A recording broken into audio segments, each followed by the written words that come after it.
Yeah, where did we leave off? What happened?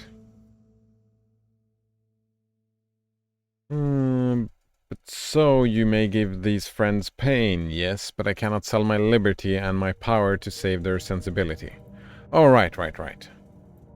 It was kinda... My interpretation of this thing was that just... like... if you have friends and you don't like your friends, well... maybe don't be friends anymore. And it kinda makes sense to me, right?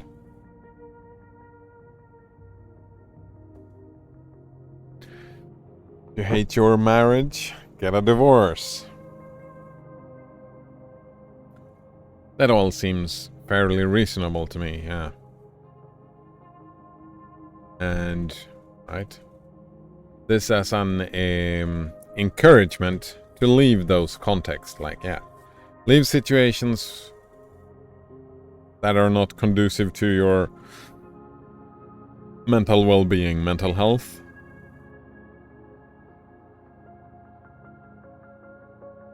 Definitely like that.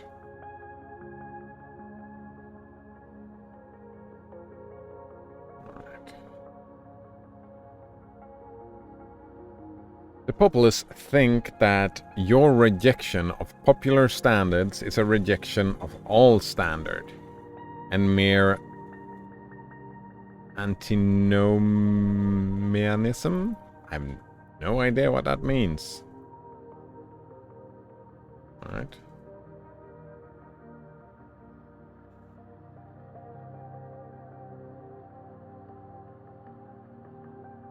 Nomianism. That was interesting. Alright, what is this? Against the law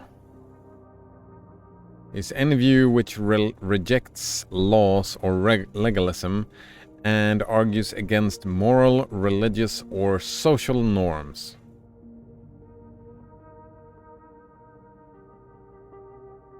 The term has both religious and secular meanings. That's kind of interesting. That seems exactly what I understand this text to be about, right? And wait. Skip to content? No. Alright. We go down to where we were. Down here somewhere. There we were. The populists think that your rejection of popular standards is a rejection of all standard, and mere antinomianism. I wouldn't say rejection of all standards, no, but antinomianism, sure. And the bold sensualist will use the name of philosophy to gild his crimes.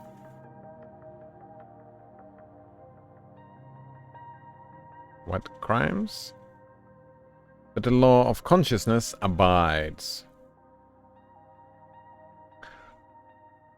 I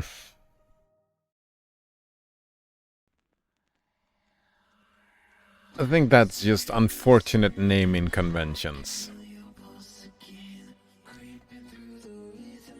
I think that, yeah. Right? The law of consciousness does abide. That is not a law one can reject. Oh, wow. Phone is ringing. I'm just gonna answer here.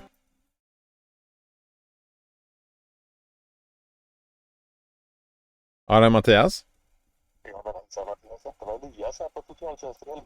Ja, hej Elias. Hejsan, nu är jag tillbaka och frisk. Ja, välkommen tillbaks. Tackar. Så jag tänkte vi skulle boka in ett nytt möte där. Jag fick avboka senast. Okej. Ja, hur har du det? Är det utfärdigt framöver? Egentligen inte, nej. Ja, det hände inte jättemycket. En eftermiddag är att föredra för mig. Ja, och då är det antingen imorgon eftermiddag vid 13:30 eller så får vi gå in på nästa vecka. Imorgon 13:30 säger du? Onsdag 13:30. Annars så kan vi ta det nästa vecka. Då är jag nog tillgänglig alla eftermiddagar. Så. För det, jag vill ju kolla om jag se om det är någon som kan följa med mig. Det kan jag ju inte göra när jag har dig på telefonen här. Nej, men du fick mitt nummer där, eller? Ja, det fick jag väl. Det är väl det du ringer ifrån, va? Ja, precis. Ja. Men du kan väl höra av dig? Kolla med dina anhöriga. Ja, vi kan väl säga så att vi bokar in 13:30 imorgon. Och om det av någon anledning inte går så kan jag höra av mig i så fall. Det blir jättebra det. Yes. Och imorgon 13:30 och det var där nere vid Gottardsvägen, var det, va? Ja, nummer 5. Det är det Stenahuset där. Ja, precis, det Stenahuset. Ja. Ja, precis. Och så var det upp för trappan, sa du? Det är 2 trappor upp. 2 trappor upp? Ja. Okej. Ja, men då ses vi imorgon antagligen. Ja, jättebra. Ja. Okej, tack, hej. Tack, hej.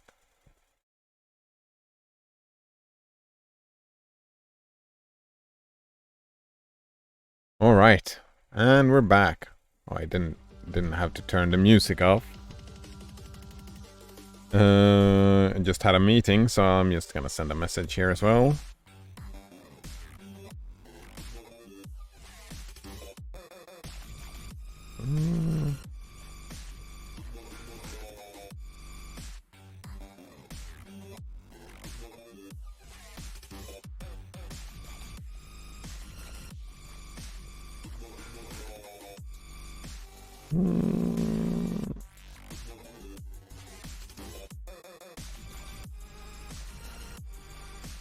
There we go.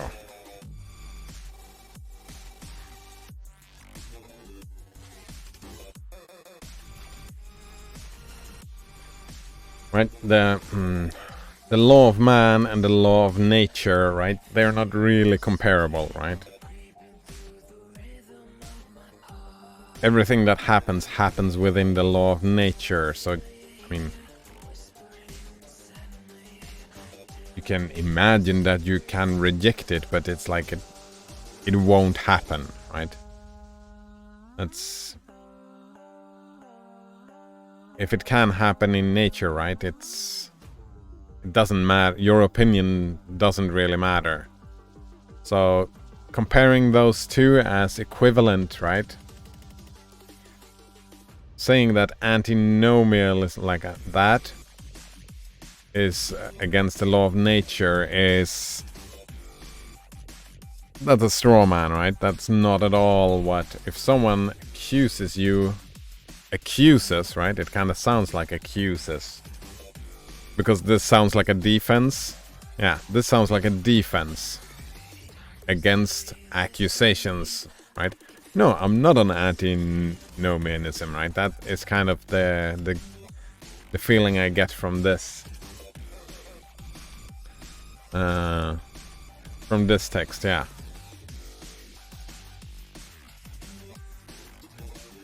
And I don't think this is a valid defense. I think more likely that this whole text is antinomianism.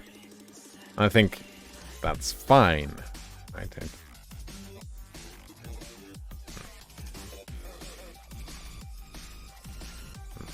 There are 2 confessionals, in one or the other of which we must be shriven. You may fulfill your round of duties by clearing yourself in the direct or in the reflex way. Consider whether you have satisfied your relations to father, mother, cousin, neighbor, town, cat, and dog. Whether any of these can upbraid you. But I may also neglect this reflex standard and absolve me to myself. Why is that a reflex standard?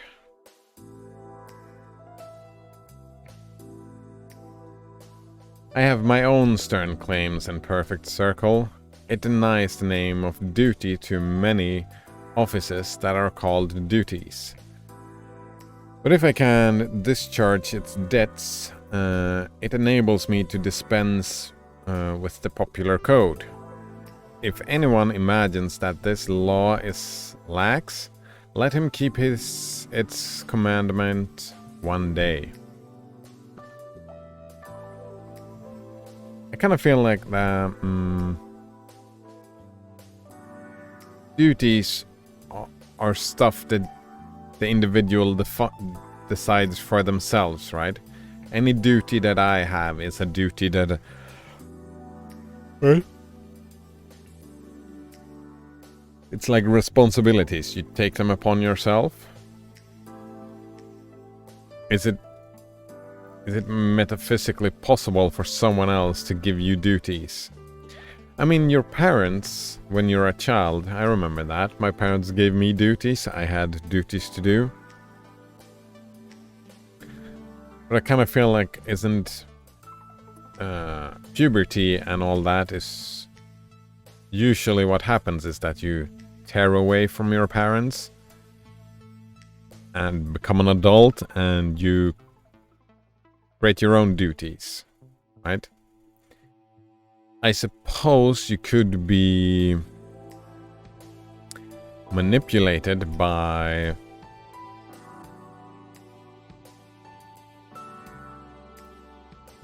society or whatever through structures, right? Like duties are stuff that I give myself, but one duty is to make sure that I have food, for example. So that duty ends up... Right? I don't really go out hunting myself in the forest or grow my own food, right? That is... So I have to abide. Like, when I follow these duties, I abide by the rules of society. Somewhat, right?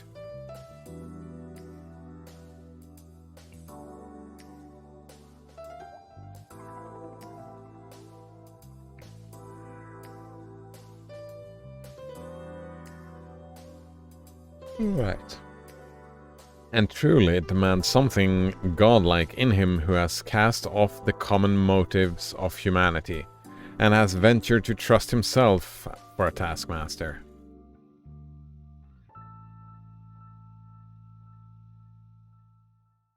I get the feeling that whatever context this text was written in has a different definition than what I have of the common motives of humanity, right?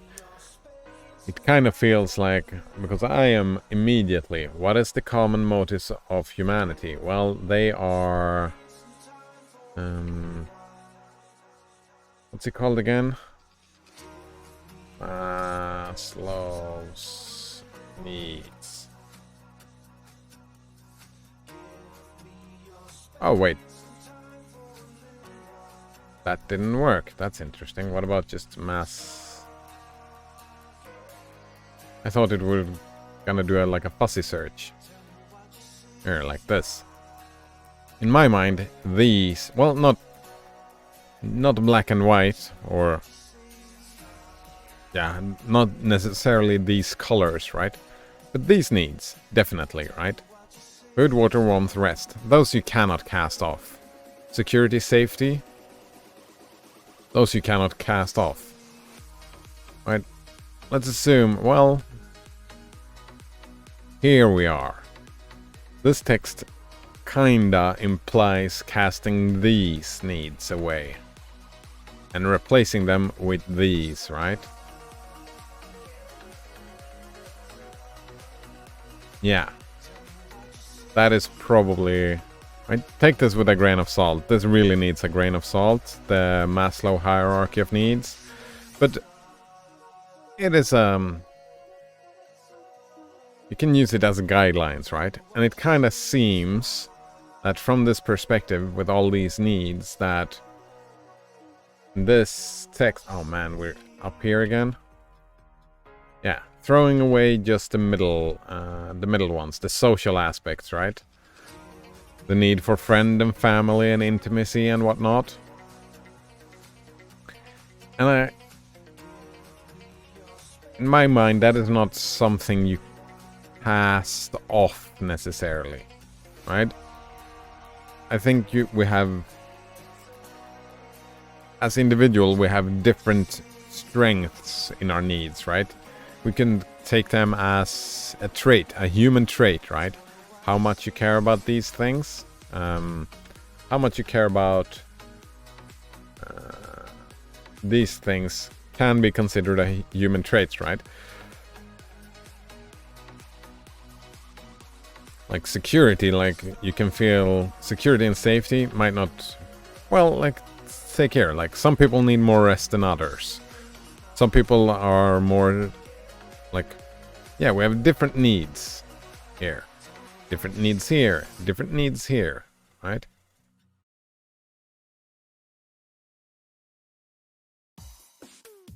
And, right?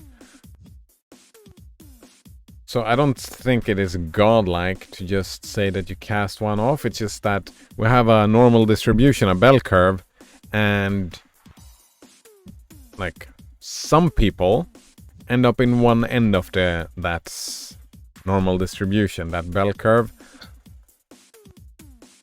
And calling that godlike, I find it unsavory. High be his heart, faithful his will, clear his sight, that he may in good earnest be doctrine, society, law to himself, that a simple purpose may be to him as strong as iron necessity is to others. Yeah. I would definitely say not godlike, it's just different ways to do things, I guess. Right. If any man considers the present aspects of what is called by distinction society, he will see the need of these ethics. Yeah. The sinew and heart of man seem to be drawn out, and we are become timorous, desponding whimperers.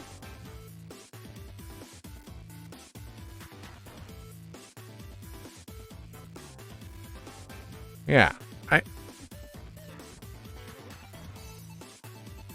not sure what that means. So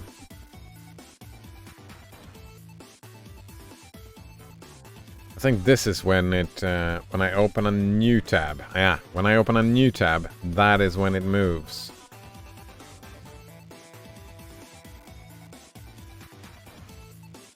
That is, yeah, opening a new tab is when it moves. Timorous. Yeah. Hello, Blasphemous. How are you doing today?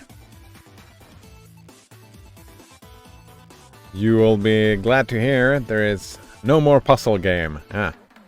Feel like done with it. This browser has too many issues. It does, doesn't it? Too many issues. Full of apprehensiveness or timid. Fearful, timid, shy, and shrinking.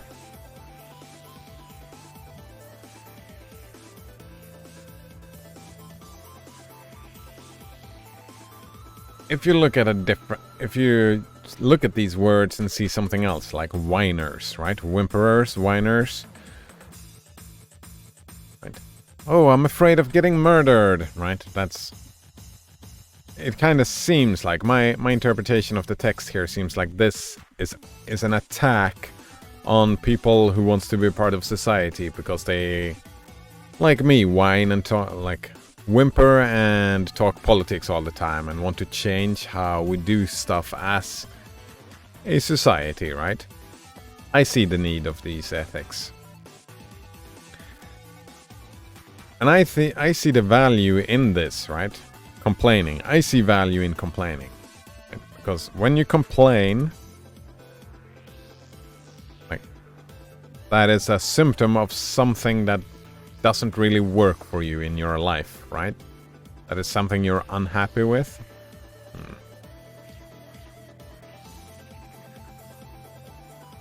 Yeah, the browser has a few too many issues. Like there are a couple of frustrations. There's a lot I really like with it, like the controlling scheme, the key bindings, and it being less bloated than Firefox. But it's like I was thinking maybe I should... Like, I had a bad first impression with Lisp, right? But maybe I should give Lisp another try, right? Instead of trying to get the browser to work, just go straight in, just beginner's Lisp, hello world, and do a few of those things with Lisp and see if I can get used to it, even though the first impression was not very good.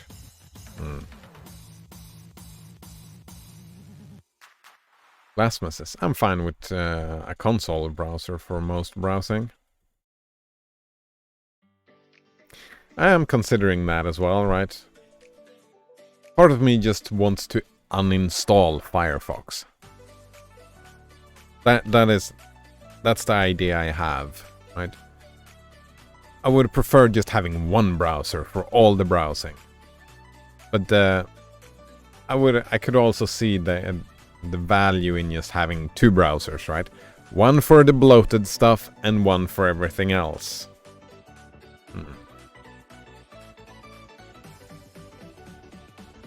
Blasphemous says that Firefox seems like it is trying to commit suicide.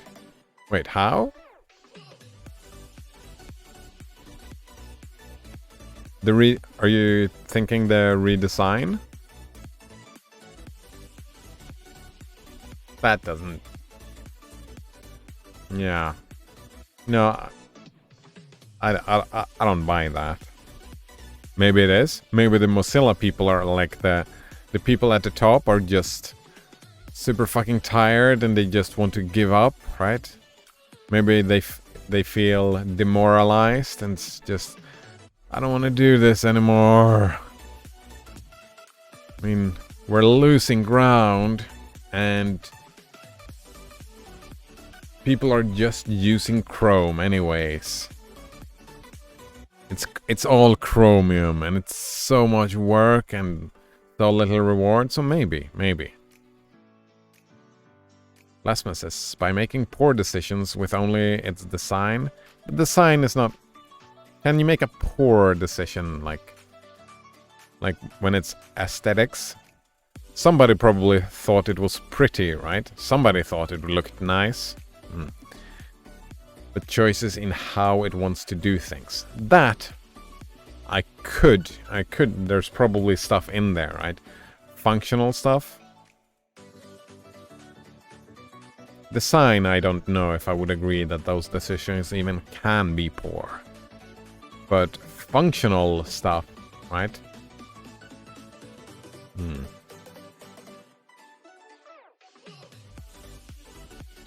And also I would probably assume mistakes and ignorance rather than suicidalness. But alright, that doesn't mean that it might not be, right? There might be some... Not even... it doesn't even have to be conspiratorial, right? It might be just people who are tired at their work and doing a terrible job of it. Which would be sad. If that is the case, right? Since it kind of feels like the Firefox and the back end at least. I wonder, what is that? Why is that the case, right? Why is like pretty much all the other browsers based on Chromium stuff? Why is it not based on the Firefox backend? That is very weird, isn't it? Like, why is there not a super lightweight browser based on the same backend as Firefox? Like, all of them are from the same, cut from the same cloth as Chrome? Or am I misunderstanding how that works? Blasphema says, what kind of moron thinks it's a good idea to encrypt DNS with Cloudflare? That... Alright. Let's just give all the data to Cloudflare honeypot. Oh, Cloudflare is... I'm not Actually, let's check that out. Alright. Here we go. Look for Cloudflare. I'm curious. What is Cloudflare? Cloudflare.com? What is Cloudflare? Do we have like a Wikipedia thing? Here we go. Cloudflare is an American web infrastructure and website security company that provides content delivery network services, DDoS mitigation, internet security, and distributed domain name server service. Cloudflare services sit between the website's visitor and the Cloudflare user's hosting provider as a reverse proxy for websites. What's the point? What are they doing? I don't quite understand. Alright, it's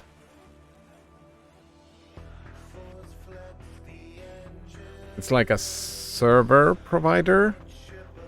Yeah, Cloudflare. So it's a cloud network for hosting websites.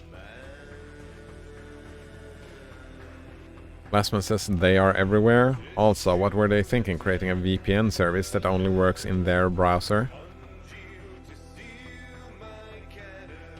Wait, why does it only work in their browser?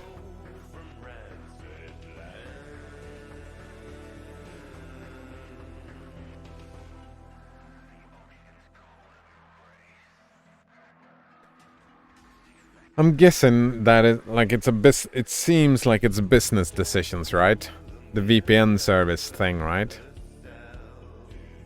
I don't like it, but it seems like a business decision, right? That you, stay within the Firefox.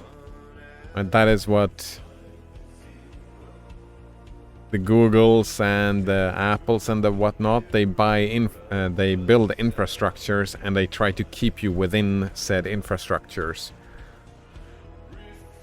Also, probably it's easier just to work within your own infrastructure instead of making, like, following the Unix philosophy is not always that easy, right? And maybe they've left the Unix philosophy behind. Maybe they've never thought about the Unix philosophy. I don't know. Last says they make question that people question. They make decisions that people question over and over again. Yeah, but isn't that right? A company like that, isn't that it doesn't matter what decision they make, people will question it, right?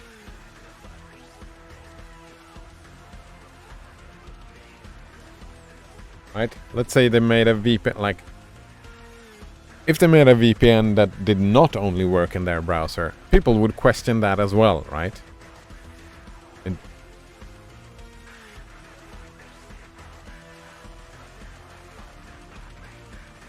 That is what it means to be in a situation where you make these decisions.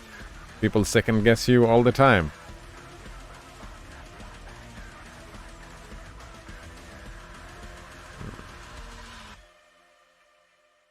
Alright, and Cloudflare is just like everywhere, and what do they do? Reverse proxy.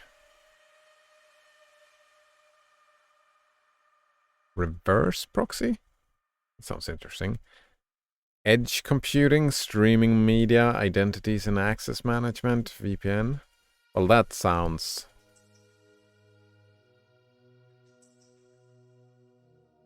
Aren't they, like what I've heard... When I've heard the term Cloudflare before, I've heard it in like ads, right? Is it an ad company? Cloudflare? Like, is it a data collection company? It kind of seems like a data collection company, right? Project Honeypot? Wait, an open source project that monitored internet fraud and abuse.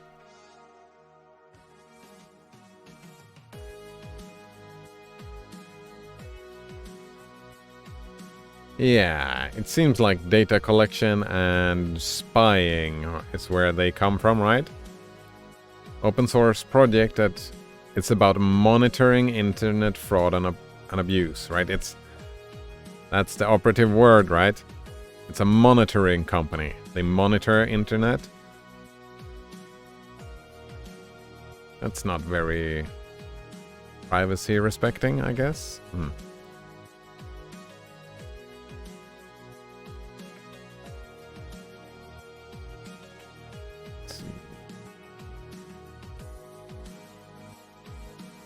Blasphemous says, nobody would question that, lol.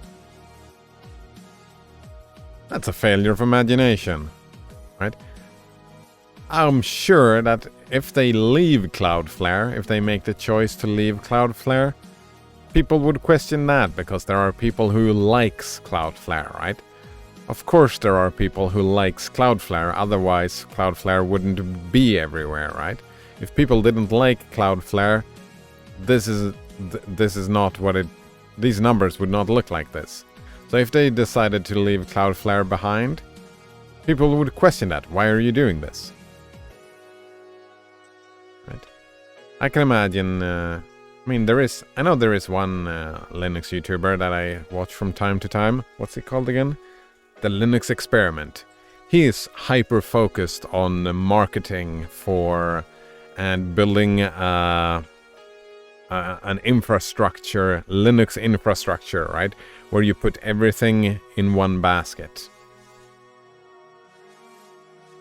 He probably thinks that that is a good idea, like from a marketing perspective, right? If you can get people to come over to the Firefox and open source world, right?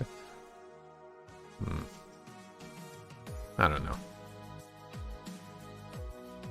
Of course people would question that. Lasman says, let's just say Cloudflare is a very poor choice for privacy. If someone questioned why their VPN didn't only work in their browser, nobody would take that person seriously. Nobody?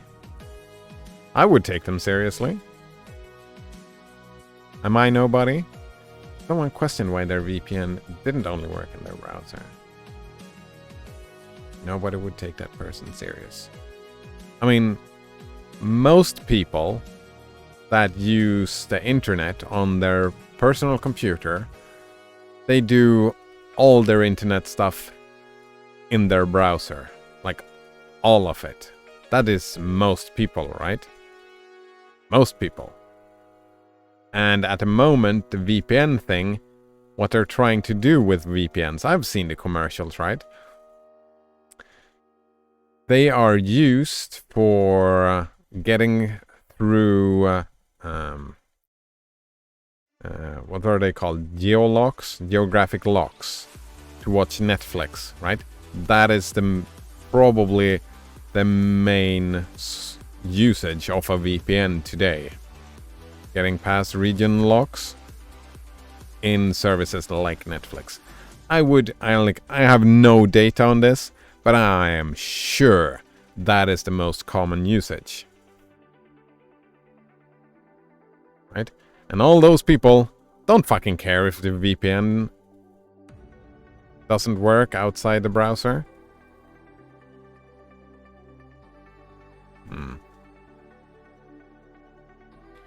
Lasman says, yeah, because you don't use VPN. Because I don't use VPN, I am nobody? Alright. So, just because I don't use VPN, I can't have an opinion, or my opinion is worthless?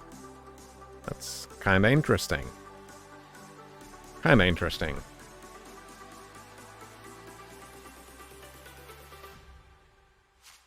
Alright, what is this link? Alright. Open this part, and...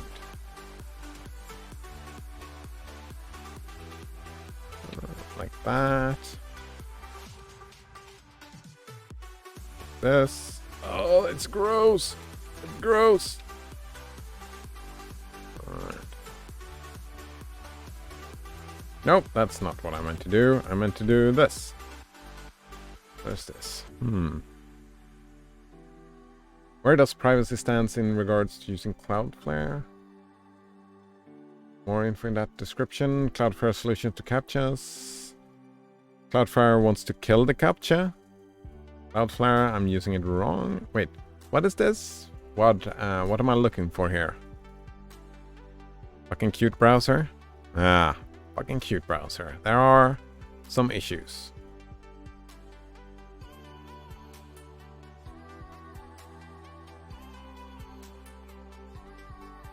Blasphemous says, I know why they call it cute browser now, because it's cute that it's trying to be a good alternative. Alright. Cute. That's a cute try. Like that.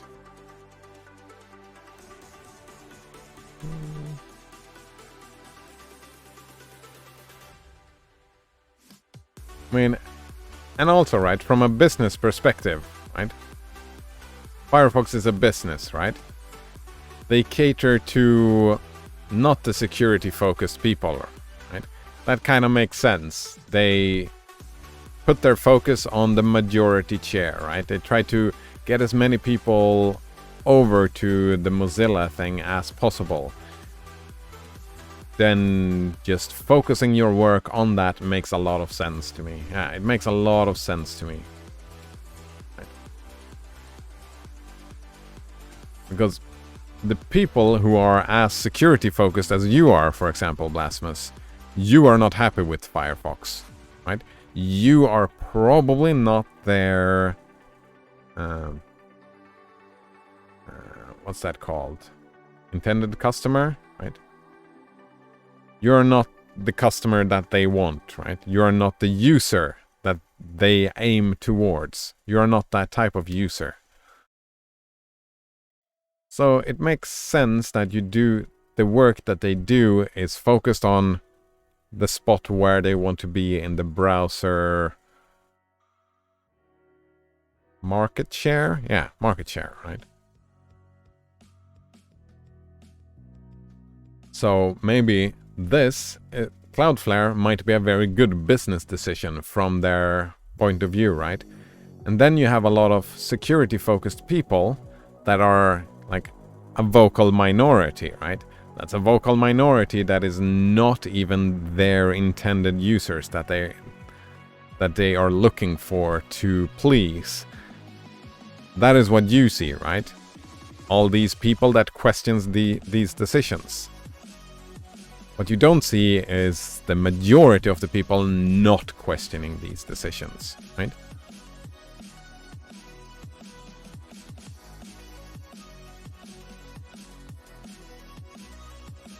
Because it doesn't matter to the majority of the users. And actually, I would say that is a good space, right, for Firefox to exist. I'm just sad that there are no good alternatives. What, like eat the food, drink the water, and breathe the air?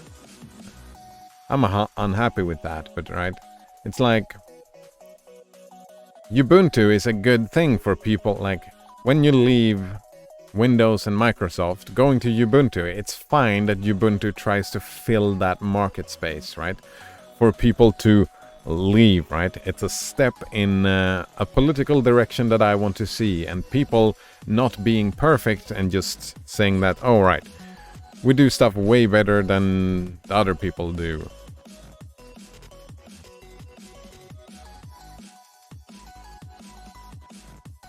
But yeah, it does. I have to say, yeah, that the Cloudflare thing sounds very weird, right? Because Mozilla is supposed to be all about open, right? The open internet. And centralizing is not the way to do that, right? That's my understanding of Mozilla anyway. Blasphemous says, majority of the users will just go use Chrome. Exactly, right? That is their competition, right? They want to take people from Chrome, right? Right? That is their point, right? Take users from Chrome, not take users like you, right? You won't use Chrome, so there is no point in them to try to please you from a business sense. And it's unfortunate. it's unfortunate for people like you and me, I suppose, that wants something else, right? You and me don't want the same thing either, right? We are not the same type of user. There are some overlaps. We both have similar problems with Firefox, but your problems with Firefox are not my problems with Firefox, and my problems with Firefox are not yours. There are some overlap, but Firefox and Mozilla does not care about either of us, right? Unfortunately. Blasphemous says, I don't know why people recommend Ubuntu for new users. I don't, but I can understand why some do, right? Every time I tried switching over to Linux from Windows, I thought it sucked and went back to Windows. Yeah. But it's the same kind of thing, Blasphemous. Most people are not like you. Lo and behold, right? It sucked for you. Ubuntu sucked for you. For me, Ubuntu sucks now, but it was a fine alternative, right? Just because of the mindshare, just because the easy access to people, just every question you have, they just have do this instead of this is how this, like in Arch we have this attitude of this shit is broken. Alright, the reason it is broken is this. In Ubuntu you have this shit is broken, alright, just do this. Pop, and you're done. Right? And for most people, that kind of structure is the one that they want, right? They just want it to work like that. They don't want to learn. Most people don't want to learn. Therefore, Ubuntu is recommended for new users. Because we're like, again, the majority don't want to learn. It makes a lot of sense for that recommendation.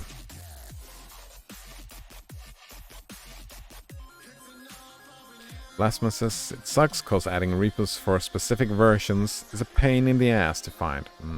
It is not new user friendly to have to figure that out. Yeah. And how many people add repos for specific versions of the users? I don't know. I've never done that. I don't think.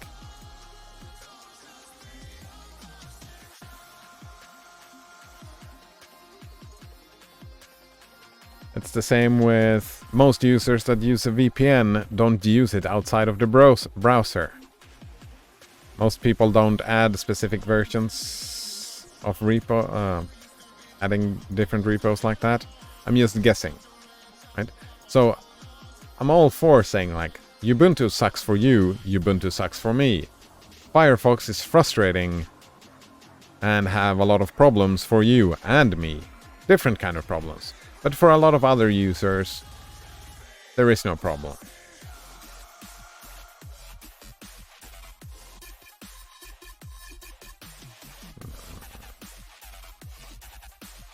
There we go.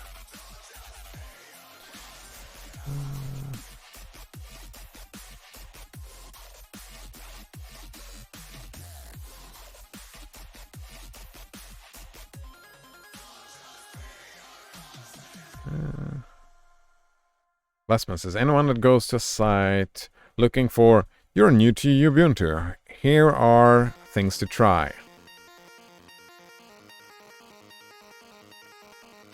I pretty much never do that thing. Right? Again, most people don't go into these things to learn. They just want something that works and just do the things for them. Lastman says, talking to you is a headache sometimes. Am I right? Why is it a headache? What am I doing frustrating? How am I frustrating you now? Lastman says, I'm pretty sure most people use VPNs for torrenting.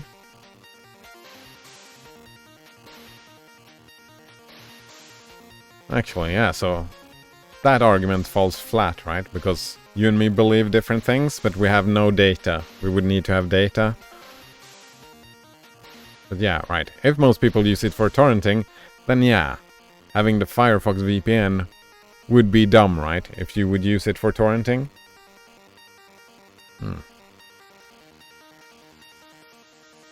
Right, just because I don't agree with you, is that the headache? Just that because I don't see it from your point of view? Or am I misunderstanding your point of view? That's very common, right? Me misunderstanding points of view. That's not rare at all.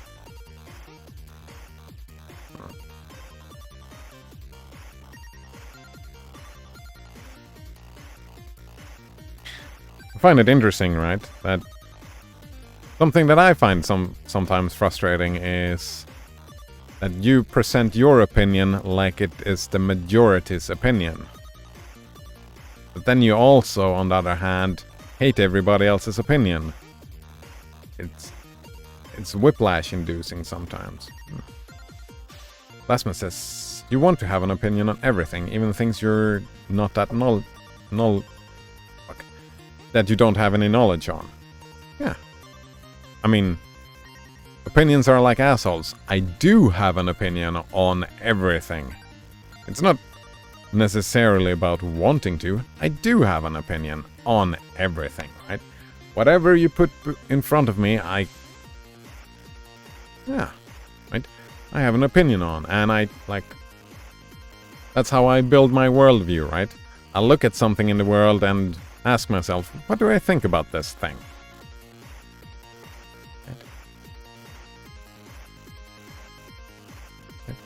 And I feel that what you're doing is talking about security, and that Firefox do a lot of shady shit security-wise.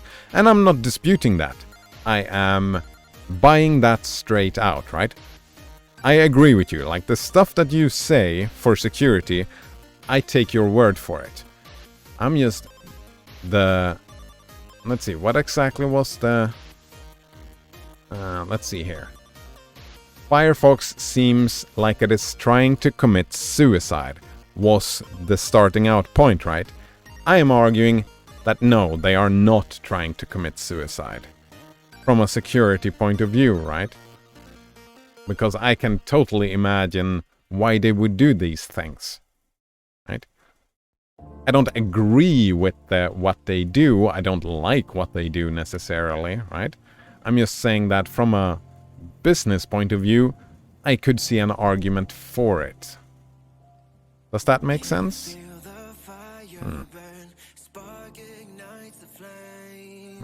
Let's see. It comes off as I'm just arguing to argue.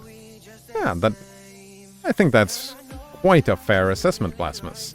I'm just arguing to argue. Isn't that like a big part of my personality? Like who I am as a person? Just arguing just to argue?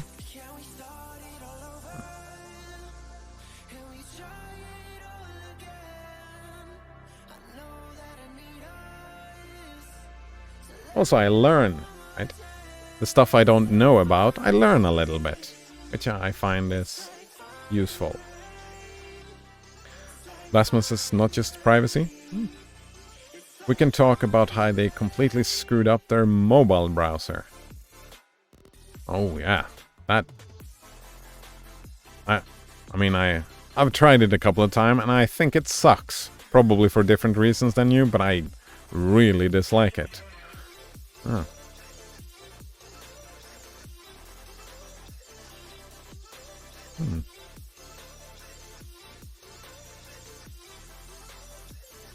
Blasmus says one day they just launched a new mobile browser, and it basically broke everything. Over a year later, and still only 12 add-ons? Wait, 12 add-ons? On the Firefox browser? Yeah, what is that all about?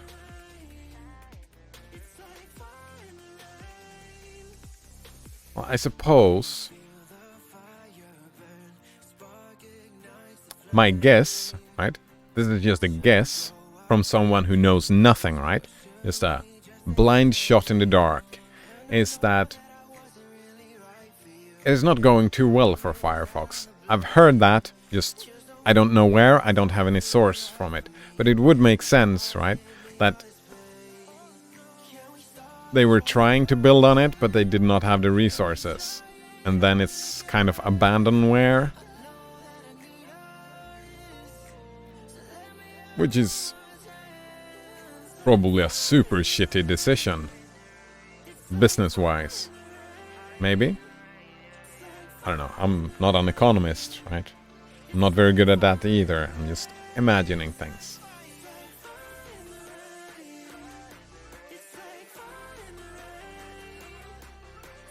Alright.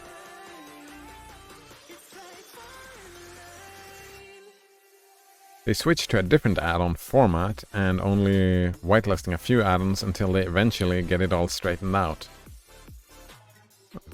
Sounds...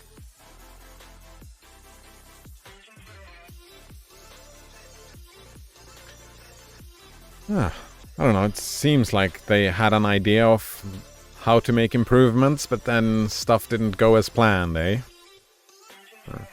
It should have been launched as a different browser until it was actually ready. I would agree with that assessment, yeah. Like, yeah.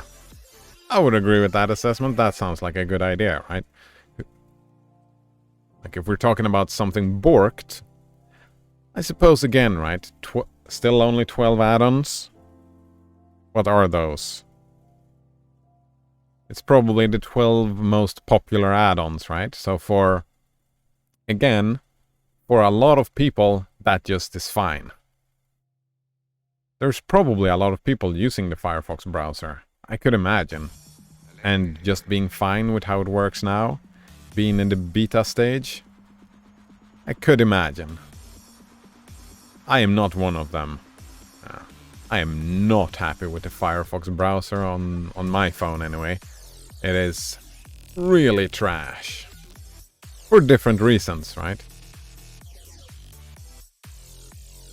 I could probably be happy with those 12 add-ons. Probably. But again, that's just me, right? Just like other people would want more.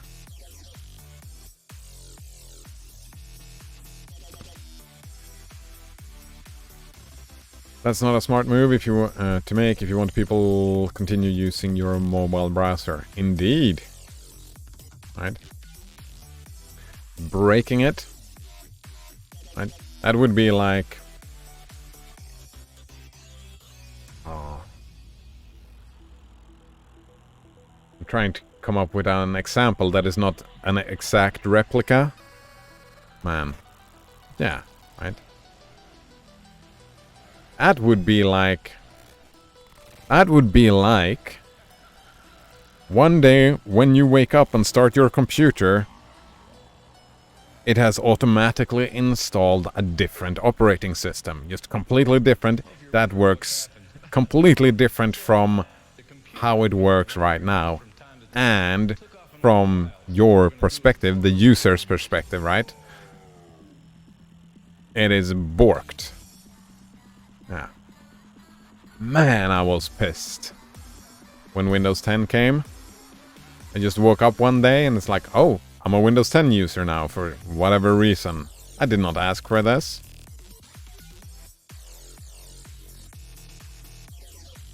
And it was working worse.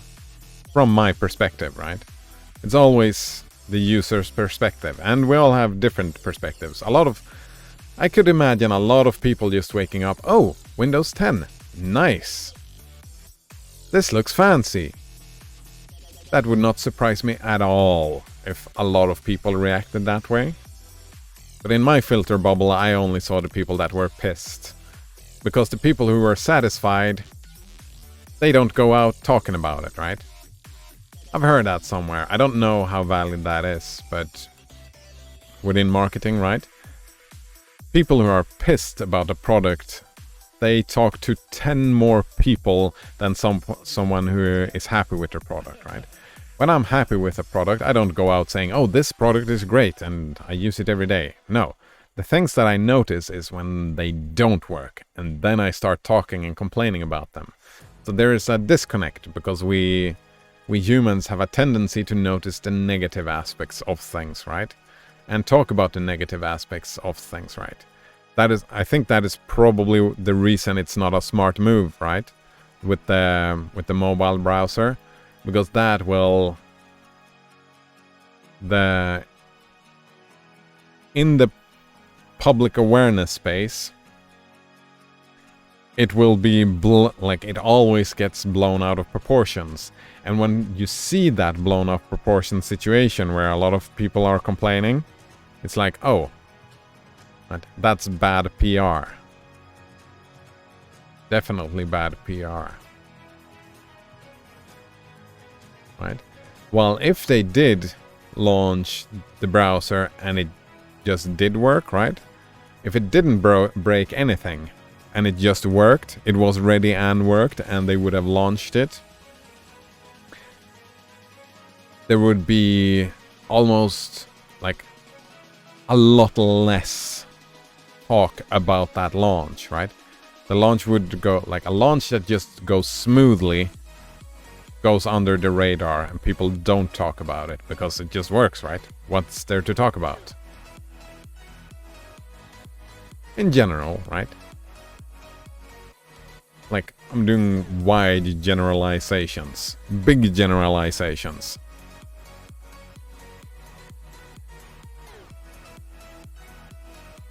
Yeah. Like a statistical lookout on the thing. There's of course outliers, people who talk about only the good things that happens and vice versa, right? But if we talk at the big clump in the middle of an imaginary bell curve, that is kind of what it looks like, right?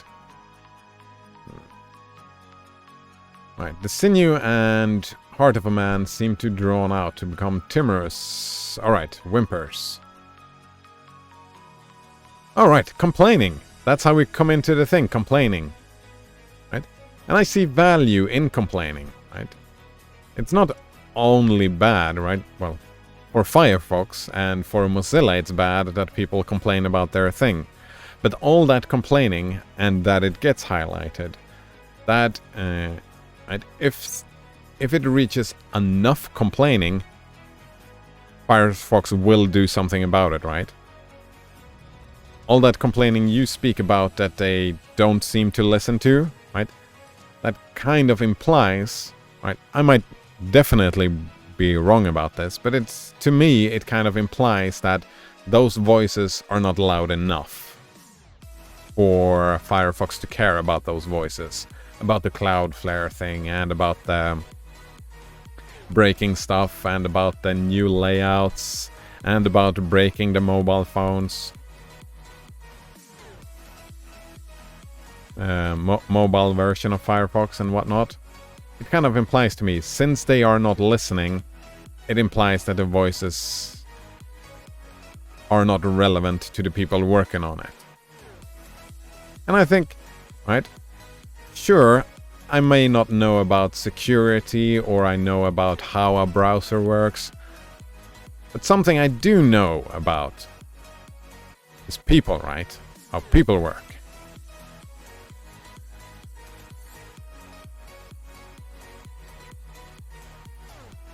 That's right.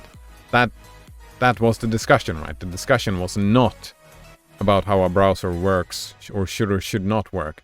It was about what people do. And that I think I'm fairly competent in. I have an understanding and can understand why people do one thing or another thing.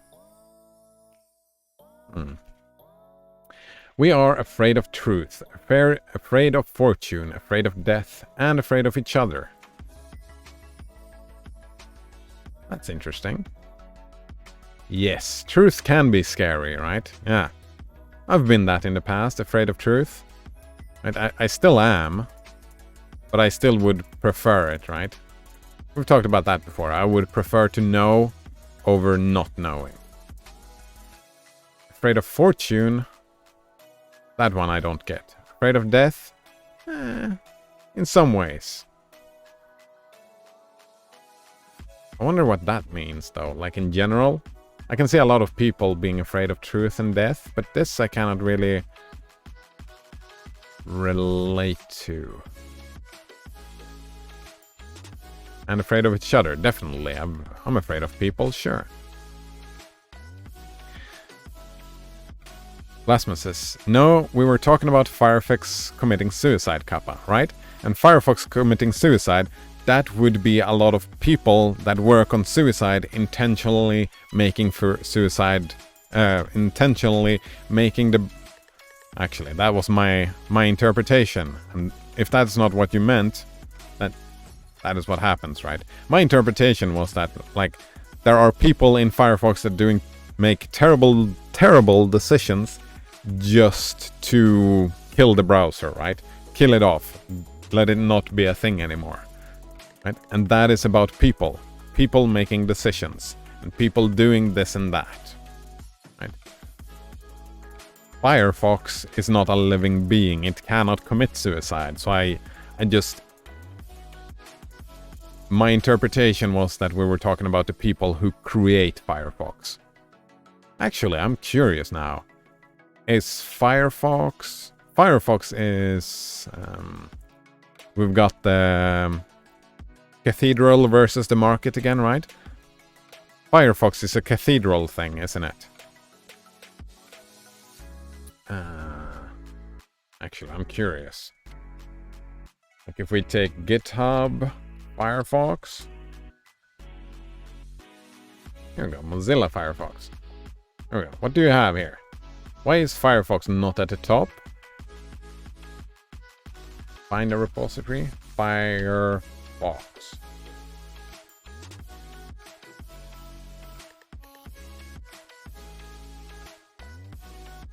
What? I don't know. Maybe it's not called Firefox. Wait. I don't know. Plasma says you should get Wireshark. I think I tried Wireshark once. It's the thing where you monitor your network data, right? Packets going in and out. I've used a terminal application that does that same thing a couple of times. Lastman says, it is fun to see how many connections programs try to make. That I should do, yeah. I really should. I kind of like that terminal application that did the same thing, though. More than Wireshark. I don't remember what it was called.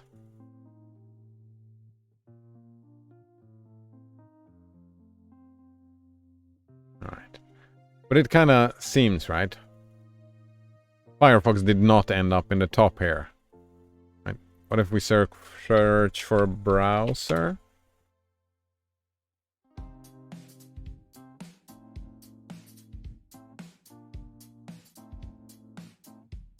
It seems like it's... What is this? Proposals for future Firefox browser architecture. Browser verify. Like it's... This is the problem I have with the browser, right? Sure, security issues are problematic, but I'm not competent and it's like one of those things. I take your word for it and I don't like the Cloudflare thing. But I don't care enough. What I care about is that this all seems like just bloat. There's so much bloat that makes this whole thing unruly. Yeah, it makes the whole thing unruly. Right. What if I would want to make a change in the source code to Firefox? Right? If I wanted to make my own fork, it seems like just getting there. Do they take pull requests? I have no idea.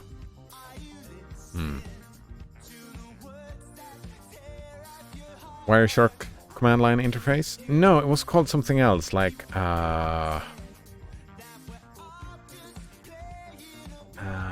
let's see. Give me a moment here.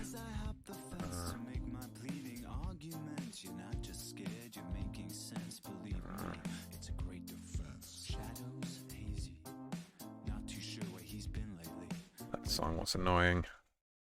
Fuck, I don't remember. There was a specific IP thing.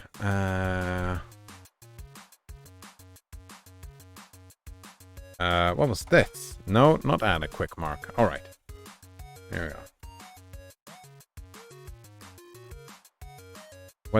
What is this? What is going on? Fucking browser. Cute browser. Not doing as I want to do. Alright. So what we do instead is that we...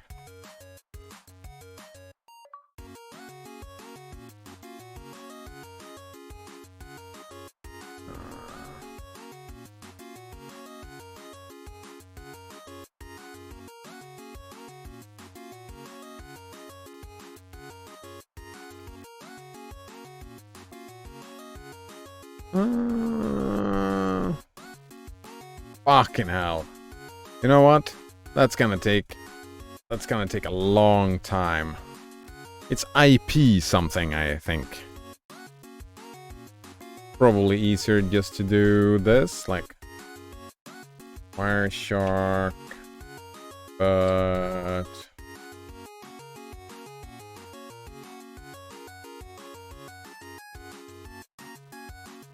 oh, it's only Wireshark.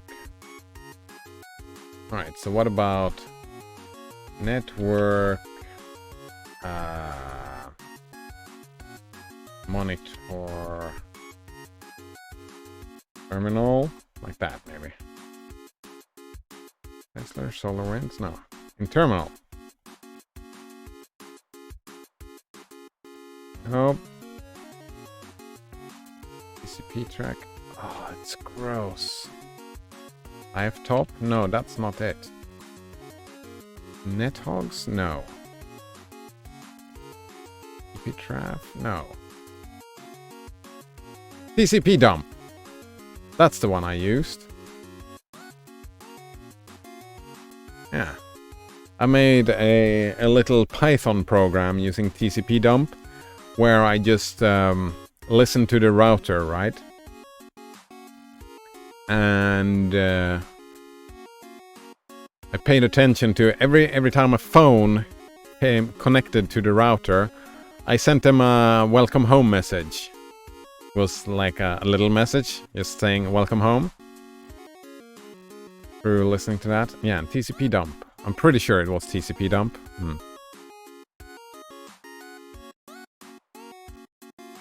Blasphemous. Mozilla virtue signaling their political views is silly too.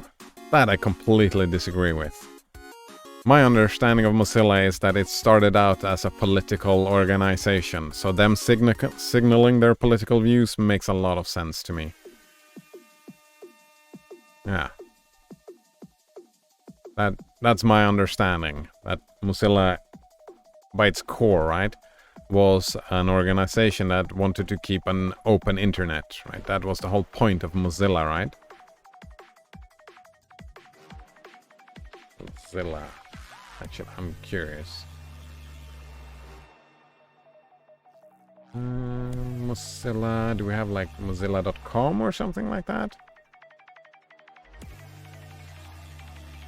Why would it not show like... Here we go. Let's see Wikipedia. Alright. Mozilla is a community, free software community founded in 1998. The Mozilla community uses, develops, spreads and supports Mozilla products, thereby promoting exclusively free software and open standards. With only minor exceptions. Oh, exceptions, eh? The community is supported... The community is supported institutionally by the non-for-profit Mozilla Foundation, and it's... Maybe I'm mistaken. I thought that was it. Values, right? The Mozilla Manifesto, right? They do have a manifesto that's like... And pledge. Alright. Netscape made two announcements. Netscape should be free, and second, the source code should also be free. Right now.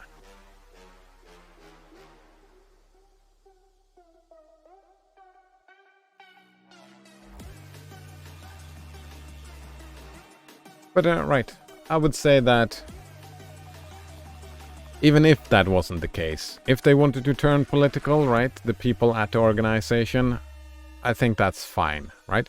I think people should talk politics everywhere.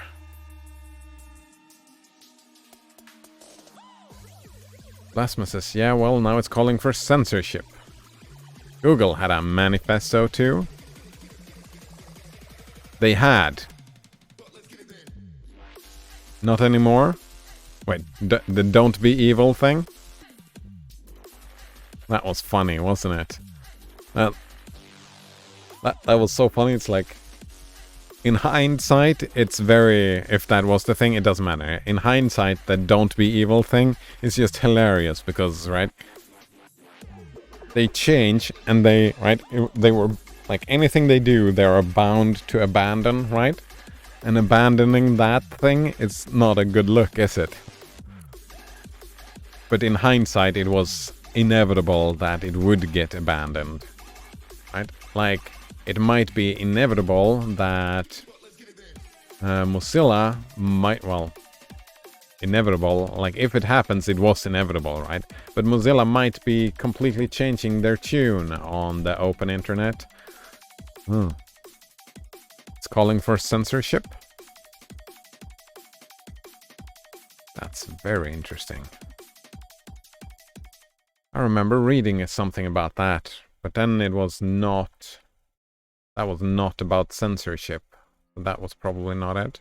Alright. Let's see. Like that, yes. And we move it over here and we take full screen. Alright. November 4th. What is this? Mozilla turns its attention to censoring decentralized tech. Mozilla has lost its way. Yeah, this is not at all someone doing a political thing, right? If you're tired of cancel culture and censorship, subscribe to Reclaim the Net.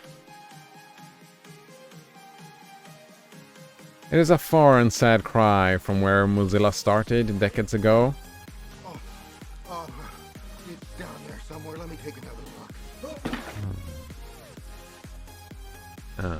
Developing its Firefox browser as a plucky and technically superior browser, fighting the good fight against Microsoft's monopolistic dominance. Yeah. Today, staying afloat thanks to Google's money, right? Yeah. Actually, part of me wants to think that, well, Mozilla is not, well, Firefox is not committing suicide, it's just slowly dying. It grew too much and became corrupt because it grew and it came up with a lot of power and it became corrupt. And now it's just slowly dying out. Not committing suicide, it's just... Well, it depends on your point of view, right? That could be a suicide thing, I suppose. If that is indeed what is happening, the Foundation is turning against the very principles that once gave it life, an open and free internet. If they are in fact turning on this, then, yeah, I mean, the corruption would make a lot of sense, right? Because with power comes corruption. Blasphemous says it is killing itself.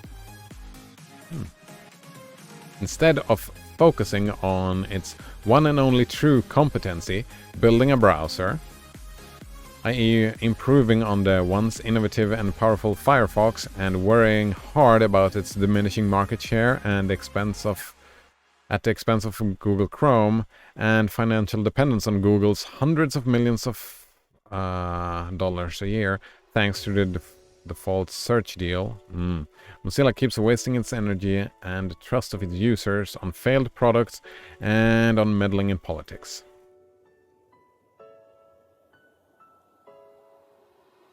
Yeah. This is something that I would want to see as well. This thing, I would prefer that Mozilla, well, actually not even Mozilla. Like if it is in case if it is in case that it has been grown and all the Google deals and all the I would say fresh blood, right? Let's have some organization just split out, just leave Mozilla behind and fork Firefox and start working on focusing on innovating on the browser. And then Mozilla can just stay doing their politic thing, right? If that is what they indeed want to do, right? If that is the focus on the politics thing, I think that's fine if they want to do that. But it's too sad that, right? But that doesn't even have to be Firefox, right? I would be happy with someone else coming with an free and open source completely new browser backend and working on that. I would really like that. Oh. Lastman says that I could get behind, right? Because it's... On one end, we have people doing software. On the other hand, we have people doing politics. And I would say, there is not necessarily an overlap at being good at one just because you're good at the other, right? There are a lot of people that might be good at politics, and for that matter, they don't even have to be good at politics.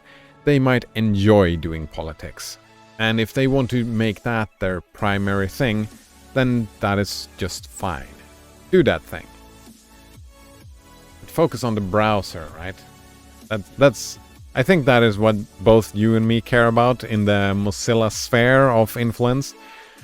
We just want a good browser. We just want a good browser.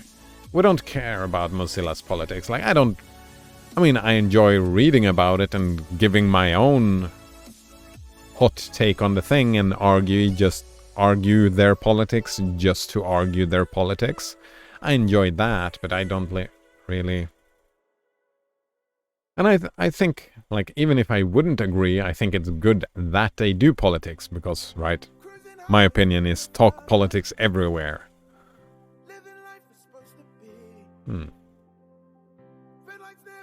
Lasma says, they seem to be trying to get people to leave to another browser. Yeah, and that's my mind immediately when I see that is just thinking that's not a charitable interpretation. That's not the interpretation I want to make. I mean, it might seem that way, right? It might seem, but unless given proof, I would do the benefit of the doubt, right? Incompetence rather than... That's not even malicious, right? Well, if they're lying about it, right? If they're lying, right? If they want people to leave to another browser, if they want to stop doing the browser, why don't they just say, right? Why wouldn't they just say, let's stop doing the browser? Well, that would be a fear thing and an incompetent thing, right? Oh no, we have to keep doing the browser. We can't just... Right? It would make a lot of sense to me that if that is what they want to do, just fucking abandon the browser. Abandon it. Let someone else pick up the torch, right? If you're done with it, let someone else do it. It is weird, since it is open source, right? Why has no one done that yet? Making a browser must be fucking difficult. Right? Because I'm trying Qt browser here and it's not really doing it for me. It's not enough. And they're not even building their own thing. It's kind of based on Chrome. Well, Chromium... Yeah, I mean, right?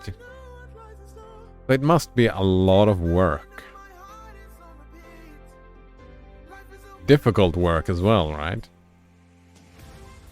Lasmus says, that's like when Starbucks was like, we're super leftist and believe in all this stuff. Then the conservatives were turned off completely by it. Actually, I think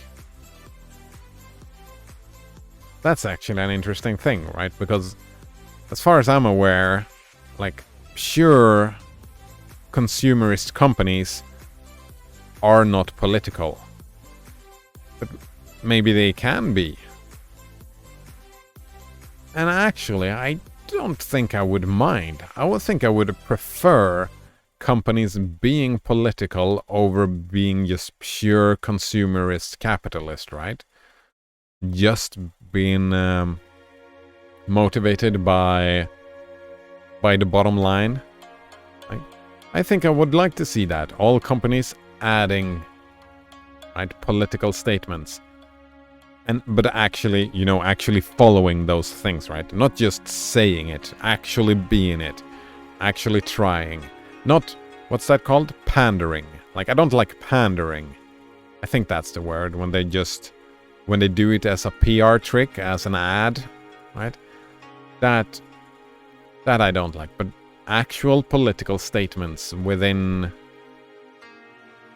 like, setting up rules within companies for we follow these politics. I think that's a good idea, right? No matter whatever politics they choose. But if it's just an ad, then they can go fuck themselves, I suppose. Lasma says, when you have such a small market share, that is a stupid thing to do. Yeah, from a company, from an economical situation, right? And that is right. That kind of highlights the problem with Mozilla that we're kind of looking at, right? That it's too big and like, not necessarily corrupted, but like a lot of different voices wanting to do a lot of different things, and it's just being unsustainable. Maybe. Lasma says, people have forked Firefox. It's too much work. You need a whole group of people working on it, right? That is it, right? You would need... So maybe the thing... Maybe Firefox is just too bloated. Maybe that is this thing. Maybe it's just too bloated. Maybe what we need is what you and me need. Because I think, like, there's a lot of overlap in yours and my needs, right? In the browser. A new initiative. Right? And there has been so many attempts. Like, this is an attempt. And I mean, it's Python, so maybe one should start helping out, right? Helping out? I don't know. Because I'm a big fan of the market instead of the cathedral structure, right? So that's the problem, right? People want a working browser that is working just fine. But there are so many things to do in a browser. Oh man, it must be so difficult. So difficult. Alright. After having to fire about 1/4 of its workforce, 250 people, oh wow, mostly engineers, yeah. That kind of implies, right? If they're firing all the engineers, it implies that Mozilla wants to go the political route, right?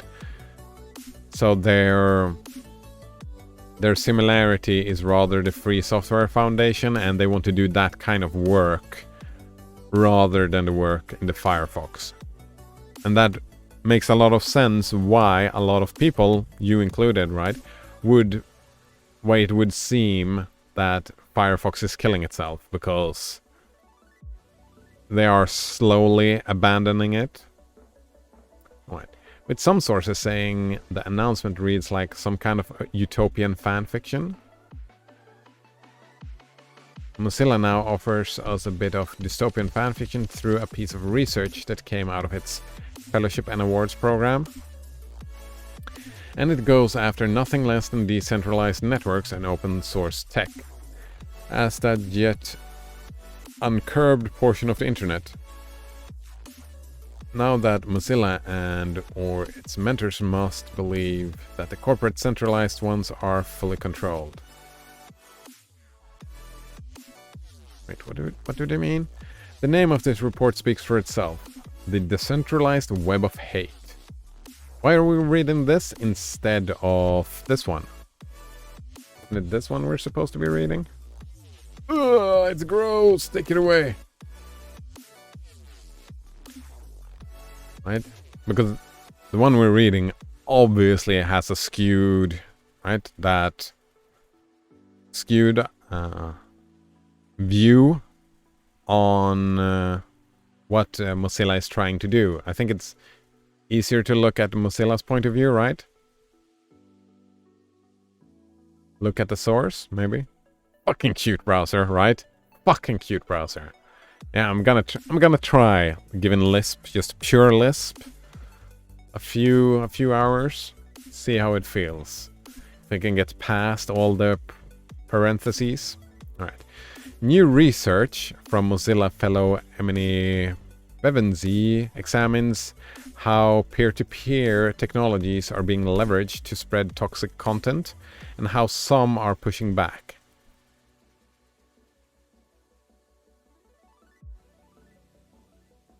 All right.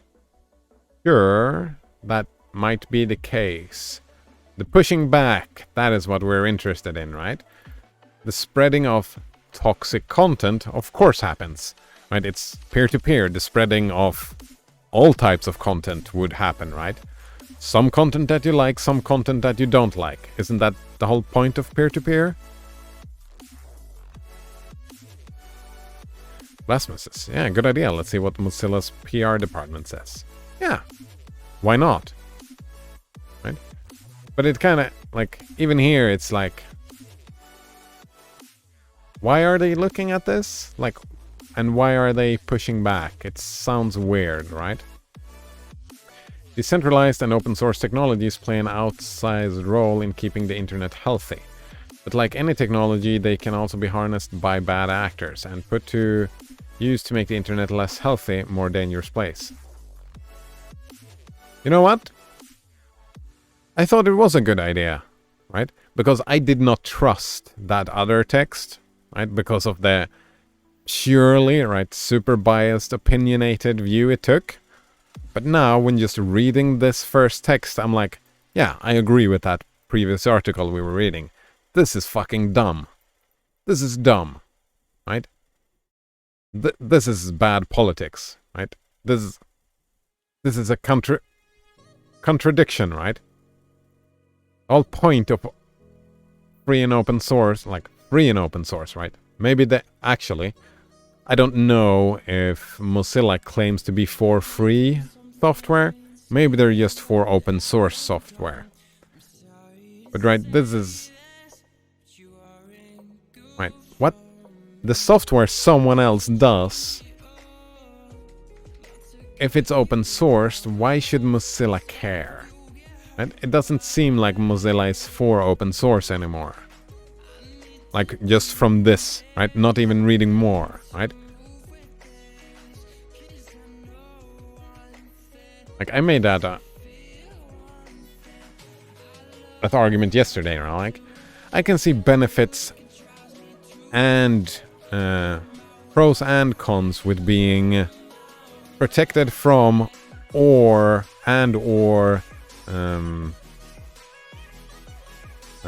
what's that? Fuck. What's that word in English? Forced into 4chan, right? Exposed to 4chan. Yeah, protected from 4chan or exposed to 4chan. I can see pros and cons to both. But if you take like an open source kind of stance, free and open source stance, it's kind of weird to say that, oh, we should close down 4chan. Right? In words that I understand them, that it doesn't make sense to me. This does not make sense to me. It feels like contradiction. Yeah, it feels like a contradiction. Alright, research how hate groups in the... Alright. I mean, I'm all for studying hate groups and looking at what they're doing, but... we have another version, right? Guns don't kill people. People with guns kill people, right? Going after the guns is a mistake. A tool is just a tool. A hammer can be used to kill people. Should we forbid hammers? Like, no, it's a tool. It's the people we have to look at. That's my opinion, anyway. I suppose... Yeah, I would say this... From my understanding of the world, going after tools is misguided. I don't think it will lead anywhere where you want to go. I mean, I'm all for reducing whatever these supposed hate groups are doing. Probably, right? Probably these hate groups. I would be pro reducing what they're doing. But it doesn't matter, right? It doesn't matter because you're not going after these hate groups. Like, it's weird. It's weird. Blasmus says, yeah, like Mozilla isn't going to try to make it sound like a good thing.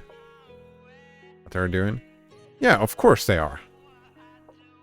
But, like, you know me, I like to take the charitable interpretation. And it's much easier to make a charitable interpretation from their words than from someone else doing second-hand reporting, right? In my mind, I find it easier, right? And the best way is to look at both, right? The best way is to look at both. And I kind of feel like we did that. Look at both.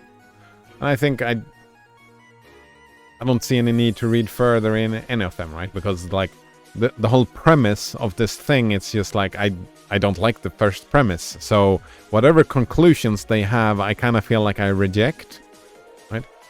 I kind of feel like I reject the conclusions of this thing, like, directly. So I think I'm just gonna,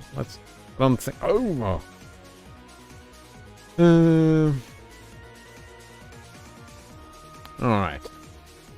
Then that kind of means that I don't really have to continue reading this.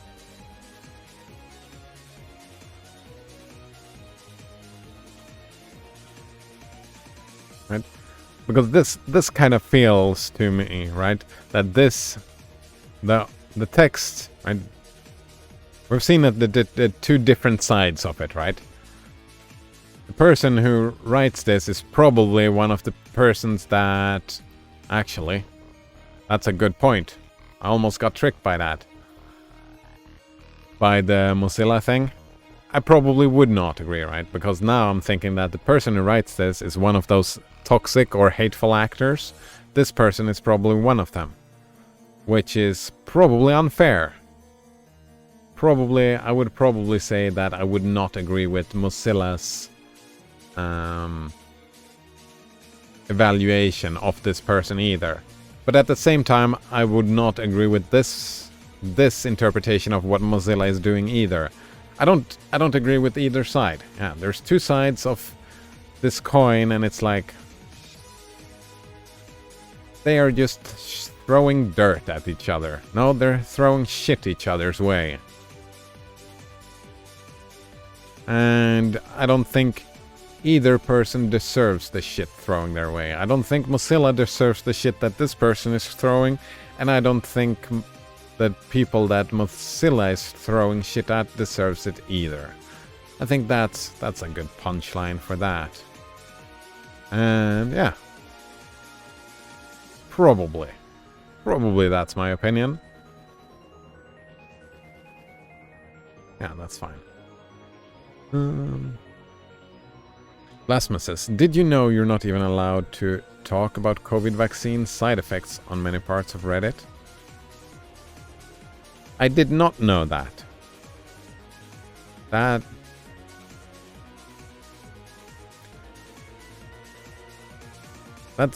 They're doing the same thing Mozilla is doing, right? I think it's misguided. I think that is misguided. And I would want to see, we've talked about that before, right? I would want to see politics change the rules for stuff like Reddit and Facebook and all these things, that when you provide a platform for communication, I would want to make the political statement that that platform should, like the individuals that publish stuff, the individuals should be the publishers, and the individuals should be able to say whatever the fuck they want. That is my opinion. Like, that's my political opinion. As the rule, like, as the laws are at this moment, these organizations are within their full, right? That is the political situation we find ourselves in. That Reddit and all the social medias can do whatever the fuck they want and censor whatever the fuck they want. I don't like it. I don't like it. No Donor says, hi, I'm back. Oh, welcome back. Can you explain what it is you're talking about? Oh, we were talking about Mozilla committing suicide. Right, yeah. We were talking about not necessarily Mozilla, Firefox committing suicide, right? That Firefox is... We both have that feeling, for different reasons, that Mozilla is getting... Firefox is getting worse. And that led us into the idea that Mozilla is getting more and more about a specific type of politics. And is not really about the free and open internet as it used to be, right? It's more it takes on a different political view, and they were firing like a lot of employees, and they're making studies. Yeah, it seems like it's more of a political thing, and I think that's fine that Mozilla do that thing. Personally, I don't like their rhetorics because it was very, right? They were attacking peer-to-peer software because it was used to spread toxicity, right? And my argument is that guns don't kill people. Peer-to-peer does not lead to toxicity, right? People with guns kill people, and going after tools, I think I don't like it. Personally. But I would say that they should go ahead and do that thing.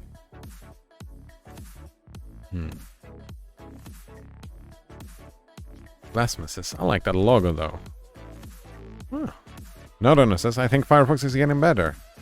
That doesn't surprise me. And early on I made that argument, and that kind of pissed Blasphemous off a little bit. That I think for a lot of people, Firefox is getting better. I'm not one of them. Right? Because better is an inherent value judgment, and it's like, does the tool fulfill my needs? And for me, I mean, it does, it works, right? It just works. But it's also bloats up. It bloats, and I don't like the bloat. I like the... right. And I think it's becoming cathedralized. Firefox becoming cathedralized. And I like the market structure, right? Maybe. I don't know. There are a few forks of Firefox, but none that has really grabbed my attention. Like a debloated Firefox, something like that. Like Qt browser, for example. Like a Qt browser based on the Firefox backend, right? What is that? I forget what it's called. Gecko? Is it called Gecko? Where is the Qt browser or the Next browser that is based on Gecko? No Donor says the web is blocked. Yeah, it is. It is. I find myself in the situation where I feel like either I want to use two different browsers, but I kind of don't want to do that. I want to find one browser that fulfills my every need. But I'm getting the feeling more and more that Firefox is that browser. Because web is bloat and I am bloated. I am a bloated web user. That is the feeling. Maybe I am the problem, not Firefox. I don't know. But the argument, right, we looked into it a little bit, and they fired a lot of engineers, that article claimed, right? And the article was all pissy about Mozilla focusing more on politics and less on the actual browser. Which like, I don't know, right? Because I didn't find that to be a trustworthy source. I don't know. Plasma says the forks are kind of slow with security updates. NodeOwner says sometimes you need a bloated browser to access all the features of the bloated internet. Yeah, I've heard that argument before, and it's like... In my mind, what I was hoping for, what I wish, what I want is a browser where I can access all the features that I want. And hopefully, all the features that I want is not too much bloat. But, I'm becoming more and more convinced that maybe Qt browser is not for me. Maybe it's going back to Firefox, but I'll give it... I can stay here for longer. I don't need to go back yet. I can stay in Qt browser and maybe try and learn some Lisp. I don't know. Blasphemous says, I just want a browser like Lynx or W3M, but better. Alright. Yeah. Oh. Yeah. That makes me think, right? The web is bloat. That's got to be the reason, right? It's so difficult to make a good web browser. I think a web browser that people would want to use is very difficult to make. It has to be, right? Because there is Firefox, and then there's all the Chrome stuff. And then there's the tiny projects, and they're all like not quite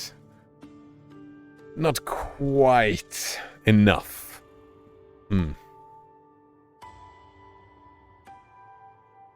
Blasphemous says, I like how Lynx out of the box wasn't making a bunch of connections to other sites. Yeah. And like you just press N and you just don't have any, like, out of the box it doesn't accept a single cookie, right? Out of the box, the standard thing is that it asks, do you want to accept this cookie? Blasphemous says, sadly the other ones were... Yeah. Because the web is fucking bloated, right? The web is bloated, right? Is it the browser that connects, or is it the web that does it and the browser just does what it's being told by the website? Maybe.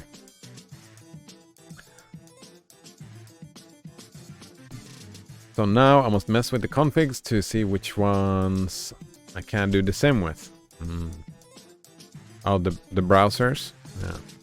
NodeOwner says Qt browser is bloat. Yeah. It is. It is, like... And I have to, like... I want to find a middle ground. I want less I was hoping for less bloat than Firefox, but I'm not sure if I'm ever gonna find that. Because this is still more bloat than I would actually wish for. Yeah. Right, NodeOwner continued. Just because it has nice keyboard-focused user experience doesn't mean it's lightweight. No, it's lighter than Firefox, but it's not... It's not like as light as I would have preferred, right? I thought that thing wasn't a thing. What's it called? The dev tools, right? The dev tools actually are bloat for me. I don't want the dev tools in my day-to-day browser. Yeah.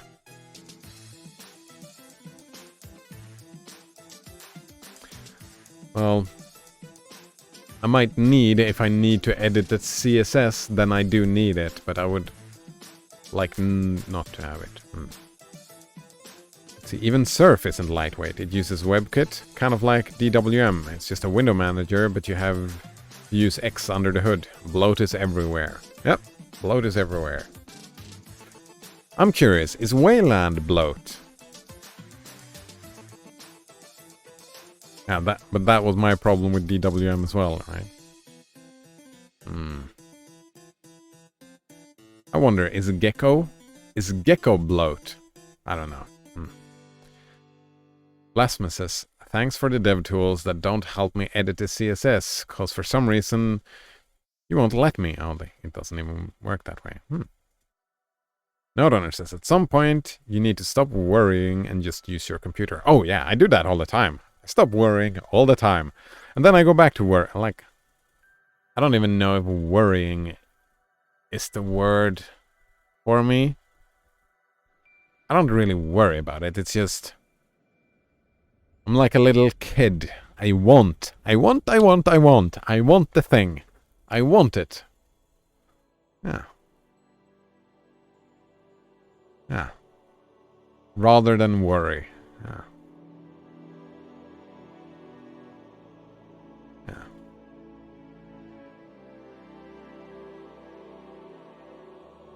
Yeah. From my point of view, right? That's... Yeah. I think that's fine. But I also think it's fine to play around and want to have less bloat, whatever it is, right? Now that we've used that word so much, it sounds just like one of those... dynamism. Like it's just a buzzword, right? Bloat is just a buzzword. In the end. But right, it's my brand of minimalism. Yeah. There are different brands of minimalism, I suppose. Wait, that's not the word. My flavor of minimalism. There we go.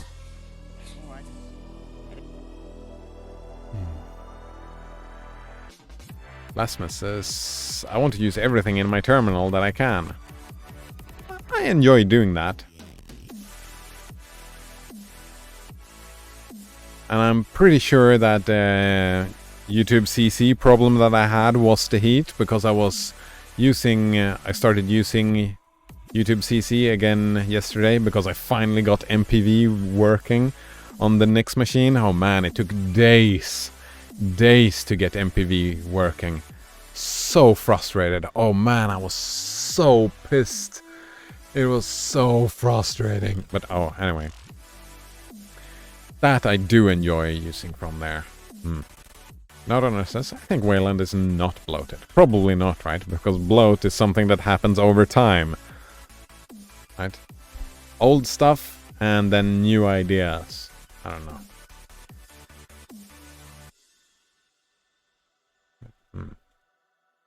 Node owner says, I'm using MPV, it works fine. What's the problem?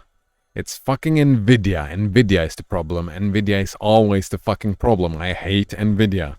It's just... And Nix just can't deal with the optimum, like the...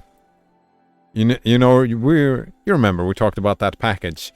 Nvidia X-Run. Oh, we don't have the same Nvidia though. I have that laptop where it's Intel and Nvidia. There's two graphics cards. Like hybrid graphic cards, something like that. It's so dumb, I fucking hate it. I hate that laptop. And but how I fixed it, I just went with Novo. Like, fuck Nvidia's drivers. I just went with open source drivers, and now MPV works. I gave up. That is what I did. I gave up trying to get the Nvidia drivers to work. It's just... Like, nothing worked. Nothing worked. Like, I couldn't open Qt browser, I couldn't open MPV, and, well, that is pretty much all the things I want on that computer. So, yeah, nothing worked of the two things that I want. Well, three things. Steam didn't work, and I'm pretty sure that Steam will not work either. I don't know. Blasphemous says, poor Cider, he's stuck with Nvidia. Yeah, for a while. I mean, it's not that bad. I mean, I was frustrated. Actually, something that really helped me was perfect timing yesterday. That video, Node Runner, that you recommended, the commute, the 4-day paddle, that really helped me out. That was exactly the type of inspiration I needed in the frustrating situation I was. It's like, yeah, embrace the frustration. Embrace the frustration. That is exactly what I needed to hear in that situation. So that was perfect recommendation. I'm very grateful for that recommendation, yeah.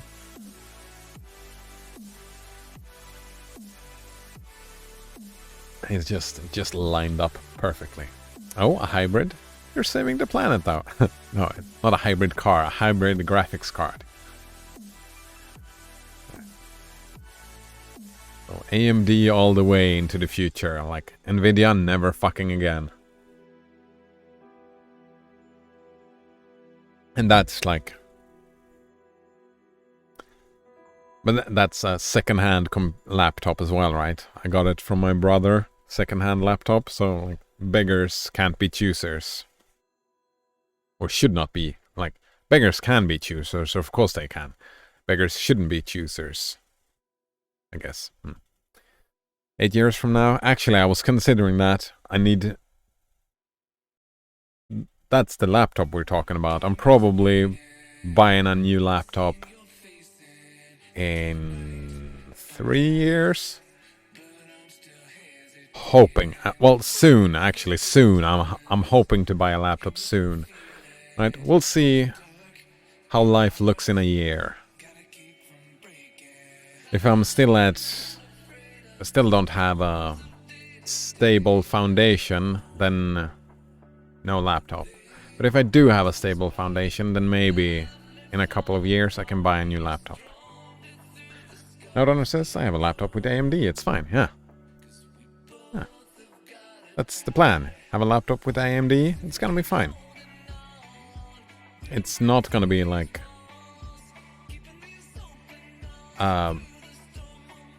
it's like a backup and media player, that's what I want to have. Like, if this computer dies in a fire, I still want to be able to play video games, right? And then having a backup laptop to play some of the video games, not all of them, but some of the video games is fine. That's my thinking. That's why it's important to me to have a laptop. Because I want to be able to game. I mean, but mostly it's just gonna be a media player plugged into a TV.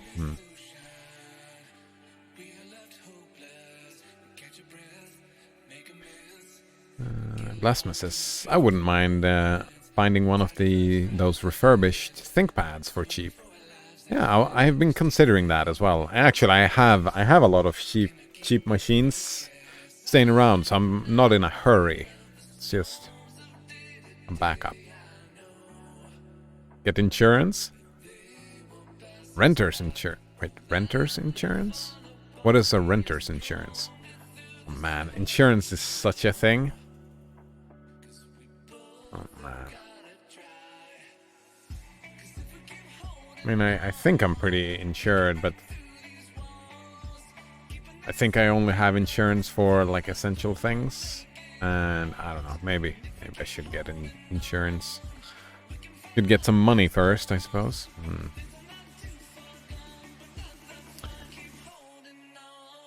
Note says, my AMD laptop plays some of the games fine. Yeah, exactly. And, I mean, my NVIDIA game will, like... Probably even with the Novo, I don't know how to pronounce it, even with the open source graphic drivers, can probably play some of the games fine.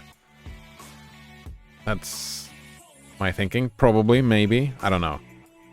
And if they don't, I'll struggle with it some more, right? I gave up for now, but I might get up and do some more wrestling with that graphics card, maybe.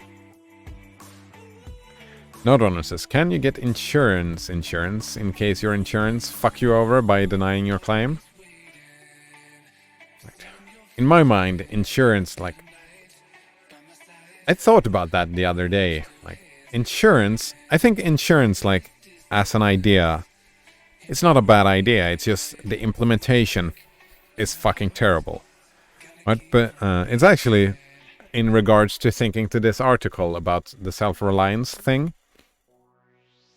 And about a tiered society, right? That you opt in to societal structures, right? I don't mind that society forces some structures, right? the law for like the murder thing, for example. I don't mind society enforcing that on everybody. But then we could have tiered structures for a lot of other stuff, right? And that would be, what would that look like, right? Paying taxes, but the taxes would be following an insurance structure, right? That where you pay for the thing and then you get, right? It would be like an in-between of insurance and taxes. But right now, that insurance, that hypothetical imaginary version of insurance would pay for the actual thing, right? It would, like, if you would opt in for medical care, right? Then you just pay a percentage, right? You pay a percentage of your money and then you have access to the healthcare, and all that money is being used to improve the healthcare, right? And the other people don't have to opt in and they have to pay for it out of pocket, right? Something like that. Unfortunately, nowadays, insurance does not go to pay for the thing that you are insured against, right? It doesn't improve. Like if you have healthcare insurance, that insurance company, right? It's the insurance company that gets the money, not the hospital, right? Oh. That thing is broken because of Qt browser, right? The skip song command only works on when I'm listening on Firefox. But I can see you writing it, so I skipped the song.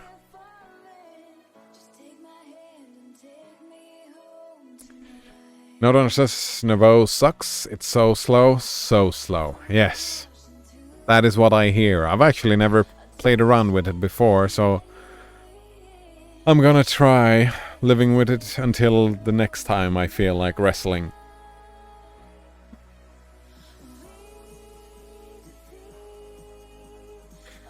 Nodon says, like imagine your computer got 120 frames playing Rocket League. Nouveau might get 12 and there's graphical artifacts.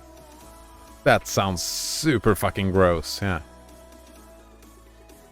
Plasma says, I tried playing Rocket League with Nouveau and the graphics were all fucked up, and then I remembered I was using Nouveau. I mean, for now, I'm not playing any games on the laptop, right? So for now, I'm happy just using Nouveau. Right? For a while, right? First things first, right? Get the machine working for the actual use case.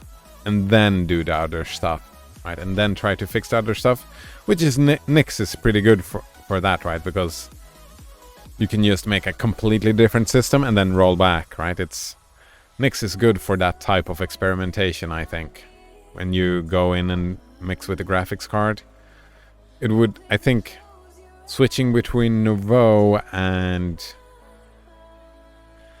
like NVIDIA graphics drivers would be a greater hassle in Arch, I think. I imagine that is the case. It's like probably switching back and forth between Wayland and Xorg is probably an easy thing to do in Nix as well. So I might do that as well. But I hear that Wayland has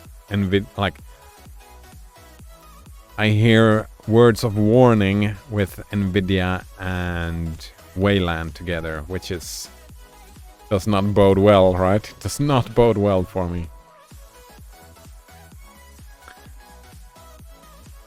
All right. Where were we? Nodon says, Nix is bloat though. It uses so much extra disk space. / sarcasm. Actually, it's not only disk space. Nix is bloat though. Compared to Arch, it is slower, right?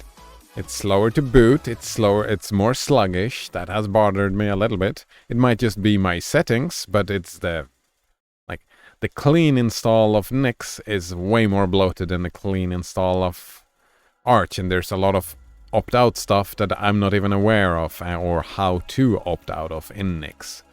So it's not only about the disk space. It's been a few things that has bothered me with Nix. But just like with Qt Browser or Firefox, I'm happy with a little bit of bloat. If I can get it working the way I want to, right? I'm gonna try out and living in it for a while and see what I can see. Alright, if any man consider the present aspect of what is called distinction society, alright, he will see the need of these ethics. Yeah, I agree with this. Right? When you look at the society, right, that is when you see the need for ethics. The sinew and heart of man seem to be drawn out, and we become timorous and desponding whimperers. And yeah, from one perspective, I understand that, but from my perspective, like, I wouldn't use these words, and I would say it's not a bad thing. Yeah, it's not a bad thing. Yeah, that's the complainers, right? We were complaining about Firefox. We are afraid of truth, afraid of fortune, afraid of death, and afraid of each other. Our age yields no great and perfect persons. Yeah, well,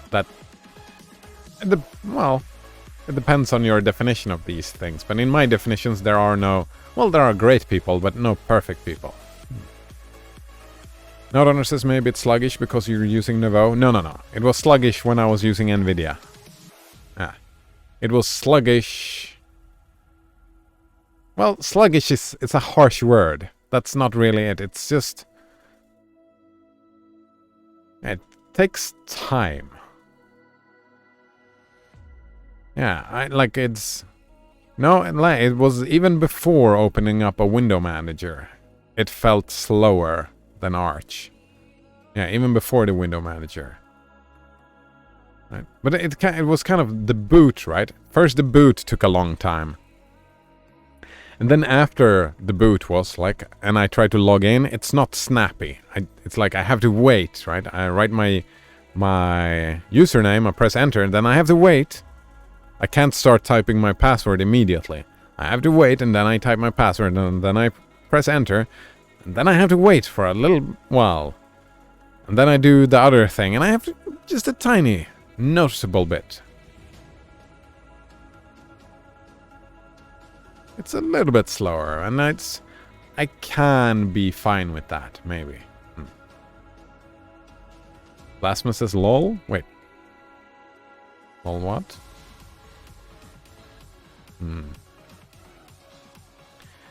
We want men and women who shall renovate life and our social state.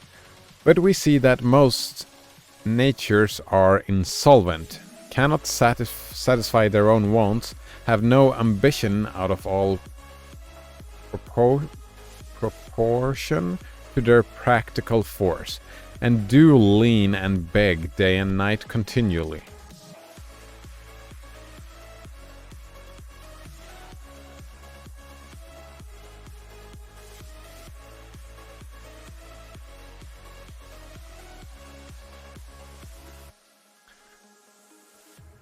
This is interesting. This doesn't really fit in my understanding of this text. Blasphemous says, Cider, are you using your laptop when you drink? Wait. What do you mean? No. This is not a laptop.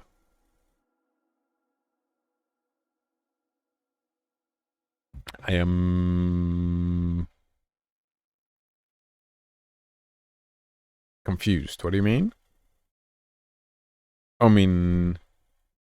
Never mind, I was joking. Oh, damn it. Oh. That's frustrating for both you and me, right? When you tell a joke and it just... frustrating for the person telling the joke and frustrating for the person hearing the joke. Just unfortunate. Oh, man.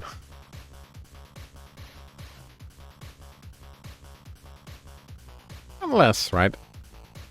Unless you can laugh at me for just being oblivious. Is that the word? That might be funny. Our housekeeping is mendicant. Our arts, our occupants, our marriages, our religion.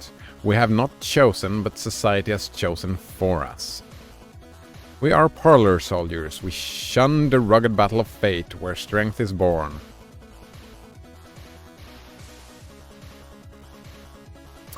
Oh, alright, I get it. Now I get the context of that thing. Right, that... And the whole point of a society is to make things... That was a little bit frustrating. The whole point of society is to serve, right? That structure is to serve its people, right? Like, it's to make life better for most people, I guess. I mean, what else would be the point, right? If it's not to make things better for individuals and from their perspectives. So that's kind of the point, right? Society does not... And here is this bias again that I feel shown through that we were talking about earlier, right? That you see the negative aspects, but you don't see the positive, because the positive aspects just kind of... They're kind of just assumed, right? They are habitualized.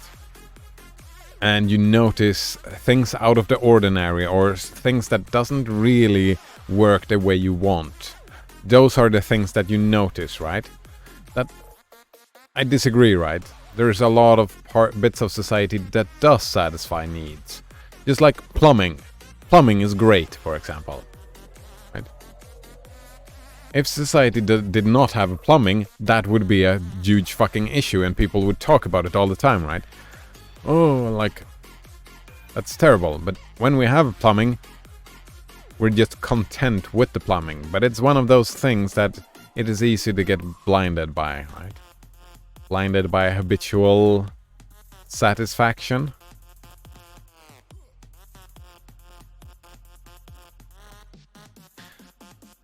Right. And right, that's another argument, right? That our society has chosen to have functioning bathrooms. I didn't choose to have functioning bathrooms, society chose for me, right? So it's not necessarily a negative aspect. Although, like, self-reliant in what you need, right? Right. Again, the opt-in thing, right? Maybe you don't want to have a water bathroom. Maybe you want to go out in the forest, like God intended, right? Something like that. Maybe you don't want to pay taxes for the plumbing and the water treatment plants and whatnot, right? So that choice, I would probably be okay with that. That should be an individual's choice. But also, right, something that kind of gets just thrown to the side in this. It's kind of feels like the assumption in this text is that it would be easy to do all these things, but organizing people is hard. It's fucking hard. It's super fucking difficult. It's a big project. Society is a hard and difficult and big project that it's like people are doing their best, but it's not easy, it's not simple. It's just super fucking difficult and improvements can always be made. Right. We shun the rugged battle of fate where strength is born. I don't know about that.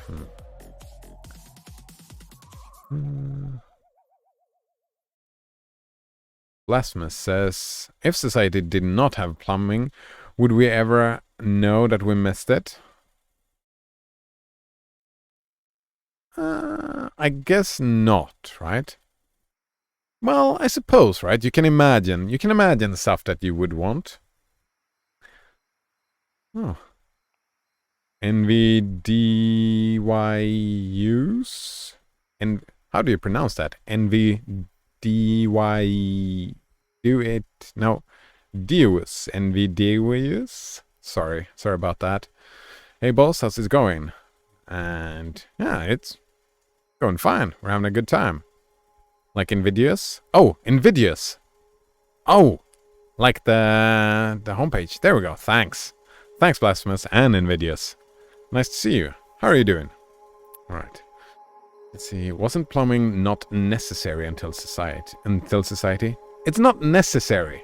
It's right. It's not necessary. That's why I think it should be opt-in, right? Plumbing should be opt-in because it's not necessary. It is. Where was that word? It was right here. Satisfy.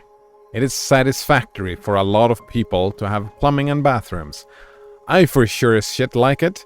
I like to just go to the bathroom, relieve myself, press a button, and get rid of all that stuff, right? All that shit, just get rid of it. I like that as a part of society, right? It's not necessary, but it is an improvement to life. And health, right? For a lot of people. But not everybody, right? Not everybody agrees. Therefore, an opt-in structure would be preferable, right? Lasma says, what if I want to go to the river and let parasites swim up my piss hole? Right? Exactly. Opt-in, definitely opt-in. Right?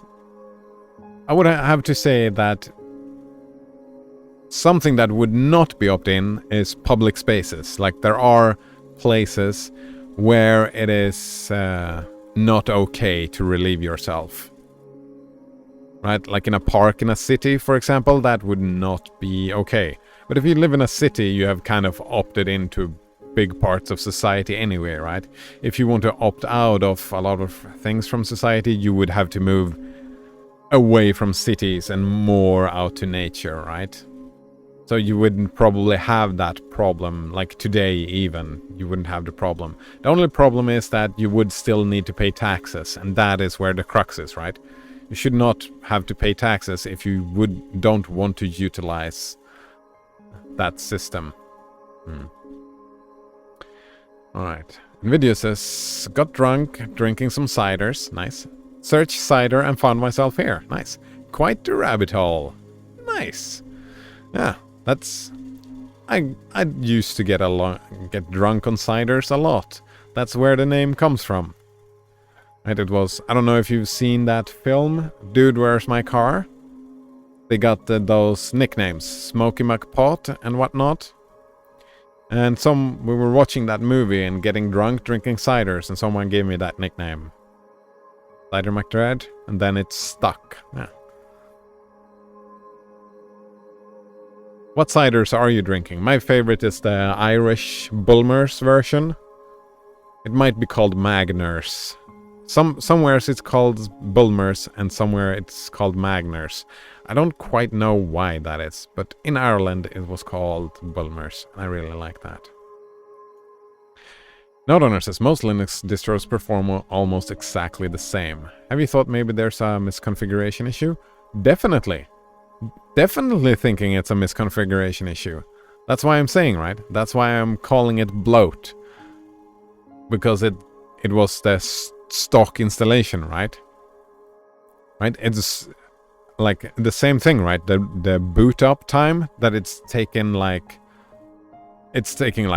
double the time, at least double the time that it used to take. That is also like, it's probably a configuration thing, right?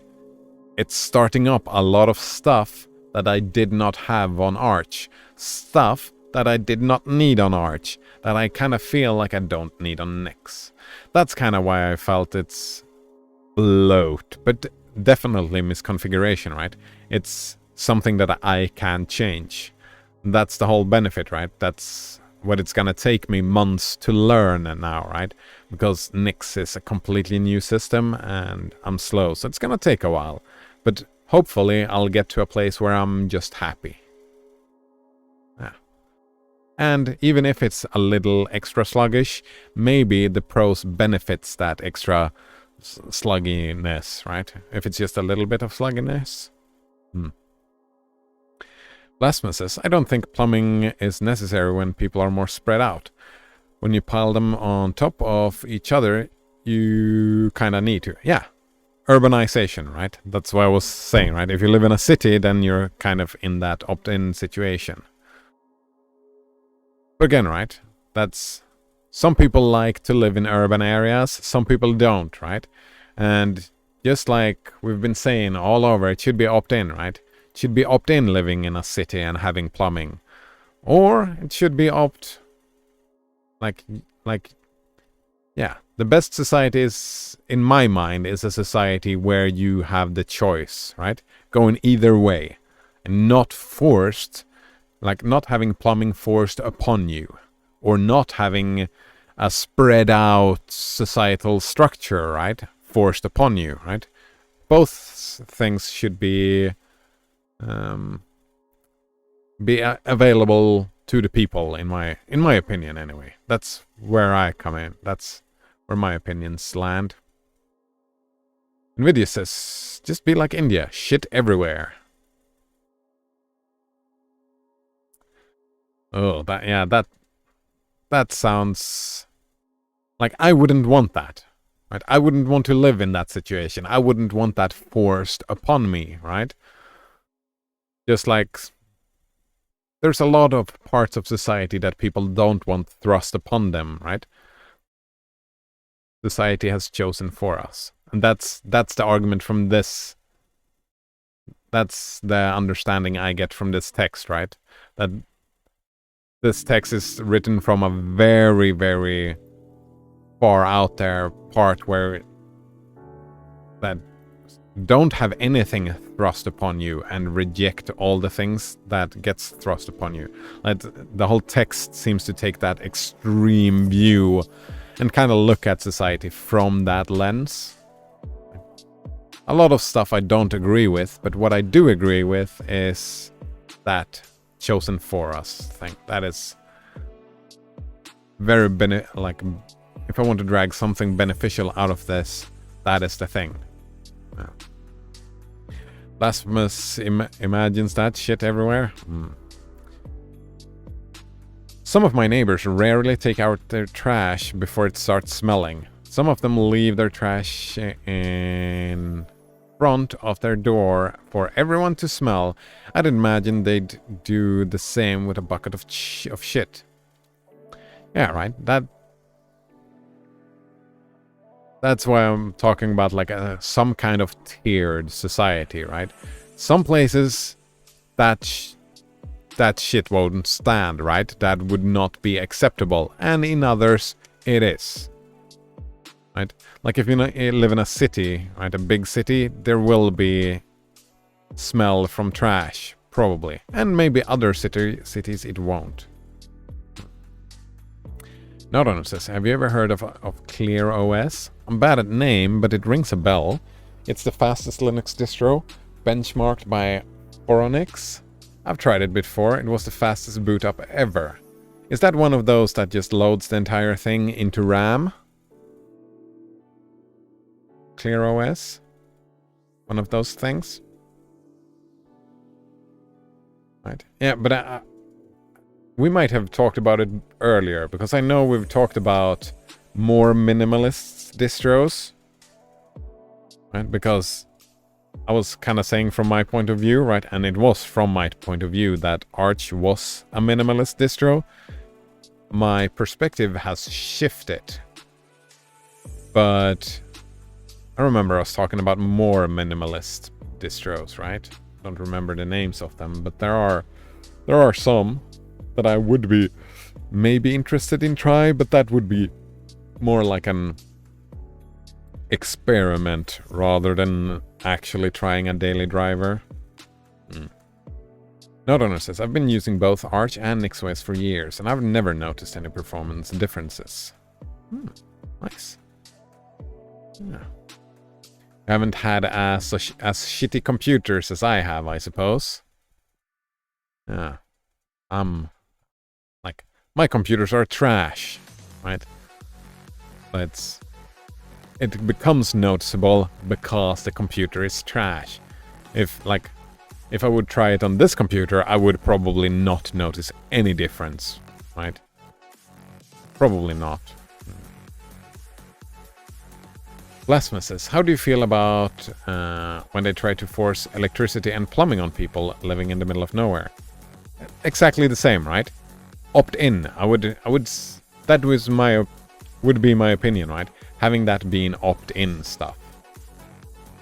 Yeah, let's just have it be opt in, right? Like opt in, and right, and when people opt in, it should be built in such a way that it becomes, right, like taxes, right? A percentage based. It should be a service that society should provide, and it should work for everyone if they opt in. I love the smell of napalm in the morning. I would say that, I would prefer if we could just do it all the time everywhere, but I would say that if you live in a city, that would count as opt-in. That would be chosen for you. If you want to live in a city, right, it's not like having a perfect society where everything is opt-in. I don't think that's doable. I don't think it's doable, right? If you want to live in a city and be opt-in with the electricity thing, that's... you would have to build specific cities or specific parts of the city that did not use electricity. And I could see that if the demand was high enough, society could be structured that way. But I think it would be difficult, right? Well, that would be electricity. Plumbing, however, and sewage, I don't think that's doable. A city would need to have sewage. You could, if you live in a city and want to opt out, not opt in, I don't think that's doable. So I think that would have to be an opt-out thing where you would have to move out, just for practical reasons, right? I think the goal, if we look at it as a goal, right? A goal to have our society, the goal is to have as much opt-in as we can manage. As an attitude, right? A generalized political attitude is what I would want to see, right? And what we're talking is just exemplifying of that attitude, right? Node says, no, it doesn't load into RAM, and it's not minimalist either. Oh, so Clear OS does not load into RAM, and it's not minimalist.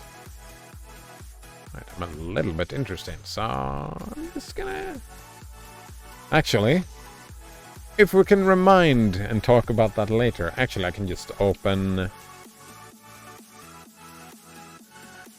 I can open that one and I can check it out later. It's getting to lunchtime, so I'll look into it more later. Maybe not. But it's one of these things, right? It's one of these things. I get interested by it, but I won't install it on a system because I have no thing. You know that thing. We've talked about that before. Blasphemous says, I'm happy with how well Arch Linux works on my shitty $149 laptop that I bought new a few years ago. I don't do much on it though, Kappa. Yeah, I'm happy with how well Arch runs on all my shitty machines. I have a few machines, right? But I don't use them much though, but when I find uses for it. Oh wait, Node gets a link, clearlinux.org. Oh, wait, it was not called ClearOS. It's called clearlinux.org. Blasphemous says, okay, I can get behind plumbing in the city, but what about electricity as necessary? Right, because you build the electric... Well, I would say we could probably divide electricity up in two parts, right? That we have the electric infrastructure in the city, which you build, right? You build the infrastructure. Well, actually, I would probably argue more and more for a decentralized electric system, right? But if that's as much as possible in an attitude, and in that it makes a lot of sense if it's opt-in, even in the city, right? If it's decentralized, you can live in a building that has electricity, right? Or not, or you can like, I would say that there's probably like nuclear, for example, nuclear electricity. That's a society structure thing, right? Where we have opt-in. But we could have a lot of solar and stuff like that, or we could build areas of the city, buildings in a city that did not have any electricity. So you could live in a city without electricity. Definitely. And that's the infrastructure, right? That's the infrastructure. But then we can take the usage, right? So you can live in a place where you pay for the maintenance of the infrastructure, but not the generation. There we go, yeah. We have infrastructure, that is one thing, and the electric generation. If you don't use any electricity, then you don't have to opt into the electric usage. And that you can do in any city, right? I'm not using any electricity, therefore I don't pay for the generation of electricity. But I would say that the infrastructure, you might have to pay for some of that. Right, note understand that it is clearlinux.org, and there's some confusion.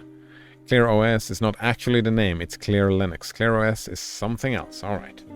So clearlinux.org. That's the one. ClearLinux is ClearLinux OS is an open source rolling release Linux distribution optimized for performance and security, from the cloud to the edge. Designed for customization and manageability. That sounds interesting. For customization and manageability. I like those words. I like those buzzwords. There's a lot of buzzwords within Linux, right? I kind of like buzzwords. It's weird, but let's see. Runner gives another link from Foronix.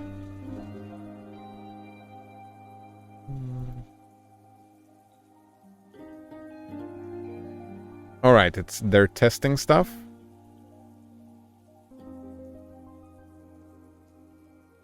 Alright, it's like they're doing research and comparing Clear Linux OS with other distros, right? And see how fast and performant it is.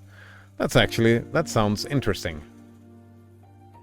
At the moment, I don't want to leave Nix behind, so I'm not gonna touch this, but I'm gonna read a little bit about it, right? At the moment, I'm a Nix OS kind of thing. Let's see. Blasphemous says, I think in California they are forcing you to connect to the grid, even with solar now. Yeah, they do that in all of Sweden. You're forced to connect to the grid in Sweden. It's like you have to be on the grid. That's just it. You can set up like a solar thing, and you can provide electricity to the network, so you can like get a profit out of it, right? You don't have to pay for it necessarily, but you have to be connected to the infrastructure. Same with sewage, right? Even if you live out into the forest. Actually, no. Actually, I've been to a place recently where they had their own sewage system. That was kind of cool. They made their own drinking water and everything. That was kind of cool. Their own toilet and own drinking water and everything. They had their own... Yeah. That was cool. They were not connected to the grid. But I'm pretty sure that it was a few years ago. We talked about it. I'm pretty sure there was a permit involved. They needed a permit, yeah. Note says Clear Linux was actually made by Intel, but it works on AMD too. Oh, interesting. That's why it sounds familiar, says Blasphemous. That's interesting indeed. Note says, when I was using Clear Linux, there were some odd changes that made it unusable. Note says, there's something called a septic system. That's when you make your own, right? I've heard about that, like septic tanks. Oh, you have a septic tank, right, Nodrunner? I've never read upon this. Network monitor. Oh, wow. Septic system. I've never looked into how these work. How your septic system works. I wonder if this is safe for work. Oh, my eyes. Oh, my eyes. Fucking cute browser. Lasma says fucking permits. Yeah, indeed. Septic tank. Alright, we can do Wikipedia instead of this. Alright. Oh, that's we do. Wiki septic tank. That functionality, I like. It's straightforward. I guess I could do this with Firefox, and if I go back to Firefox, that is a thing I've learned. I've got to add new, like, not only search DuckDuckGo, but just search Wikipedia when I'm going to Wikipedia, right? Cut out the middleman. Right, a septic tank is an underground chamber made of concrete, fiberglass, and plastic through... Right. Yeah. For basic treatment.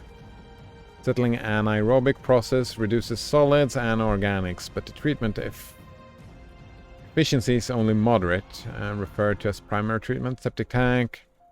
Yeah, that it kind of feels like this is what they had. They had like there was some like organic. Wait, the term septic refers to the anaerobic bacterial environment that develops in the tank. Yeah, no, this is exactly what they had. A septic tank. I just didn't know that. I've heard this word before and people talking about it, but that is...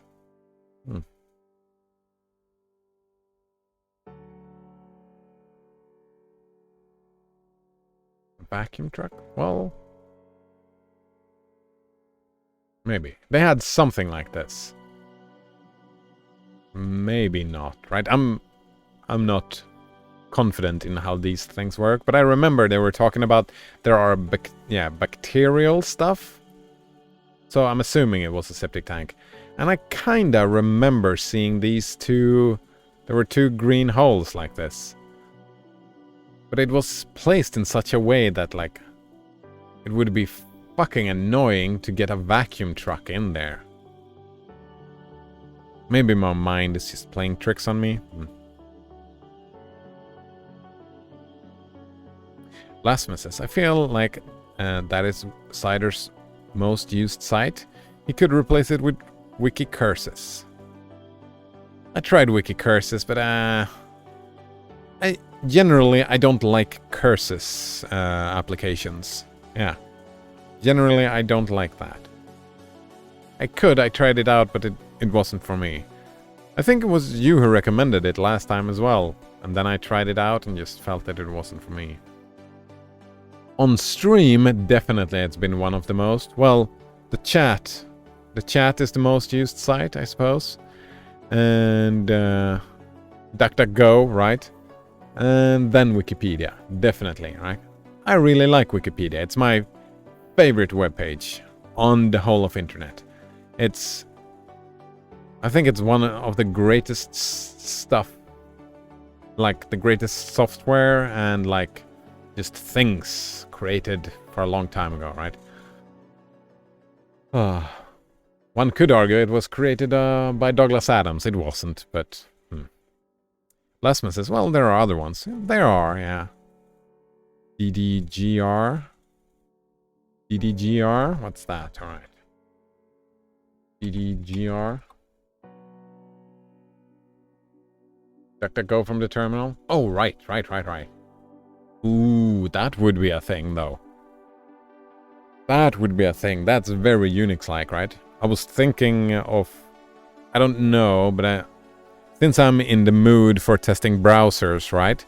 I was thinking of Surf Browser, and I'm thinking that something like this would go well with Surf Browser, right? Because this... You could probably integrate this with dmenu, right?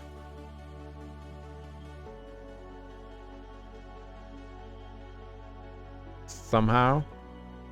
Or something like that.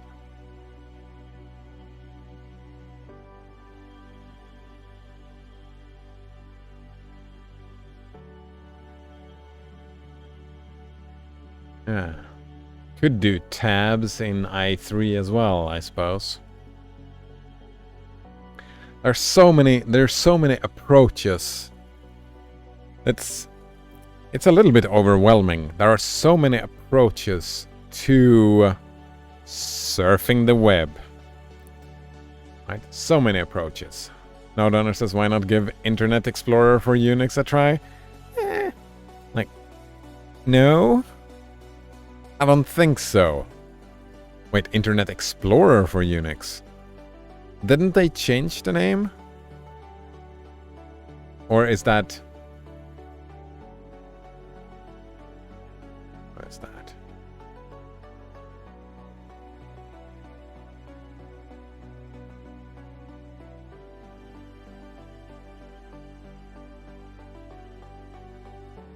Oh, it actually is a Wikipedia page, eh? Discontinued version of the Internet Explorer graphical... Oh, it is. Also available for free of charge and produced by Microsoft for use in the X Windows system. Alright. But they did, like, Edge. That's what it's called. Microsoft Edge, they made that available and working in Linux, right? Recently. This is discontinued, but not like it's... No, I'm not interested in doing any Microsoft stuff. I prefer not to. Right? Especially since there are, like, I'm spoiled for choice. There's so many different possibilities to try. Plasma says, we need the internet to be faster so we can bring you more bloat.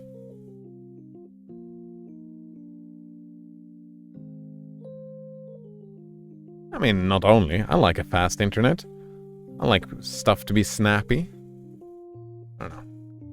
But what it is time for lunch. I had a good time. I hope you did. Node says, people still design their website to make sure that they work in Internet Explorer. Nice. Oh, who are these people you speak of? Some people do, I suppose. Plasma says, I subscribe to Stallman's RSS feed. It sucks. Oh, that's too bad. I kinda enjoyed the thing that I read, so I was thinking that maybe it's gonna be... that it was gonna be interesting, but... I guess not. Alright. Thanks for hanging out today. And have a good one, and see you next time. Cheers.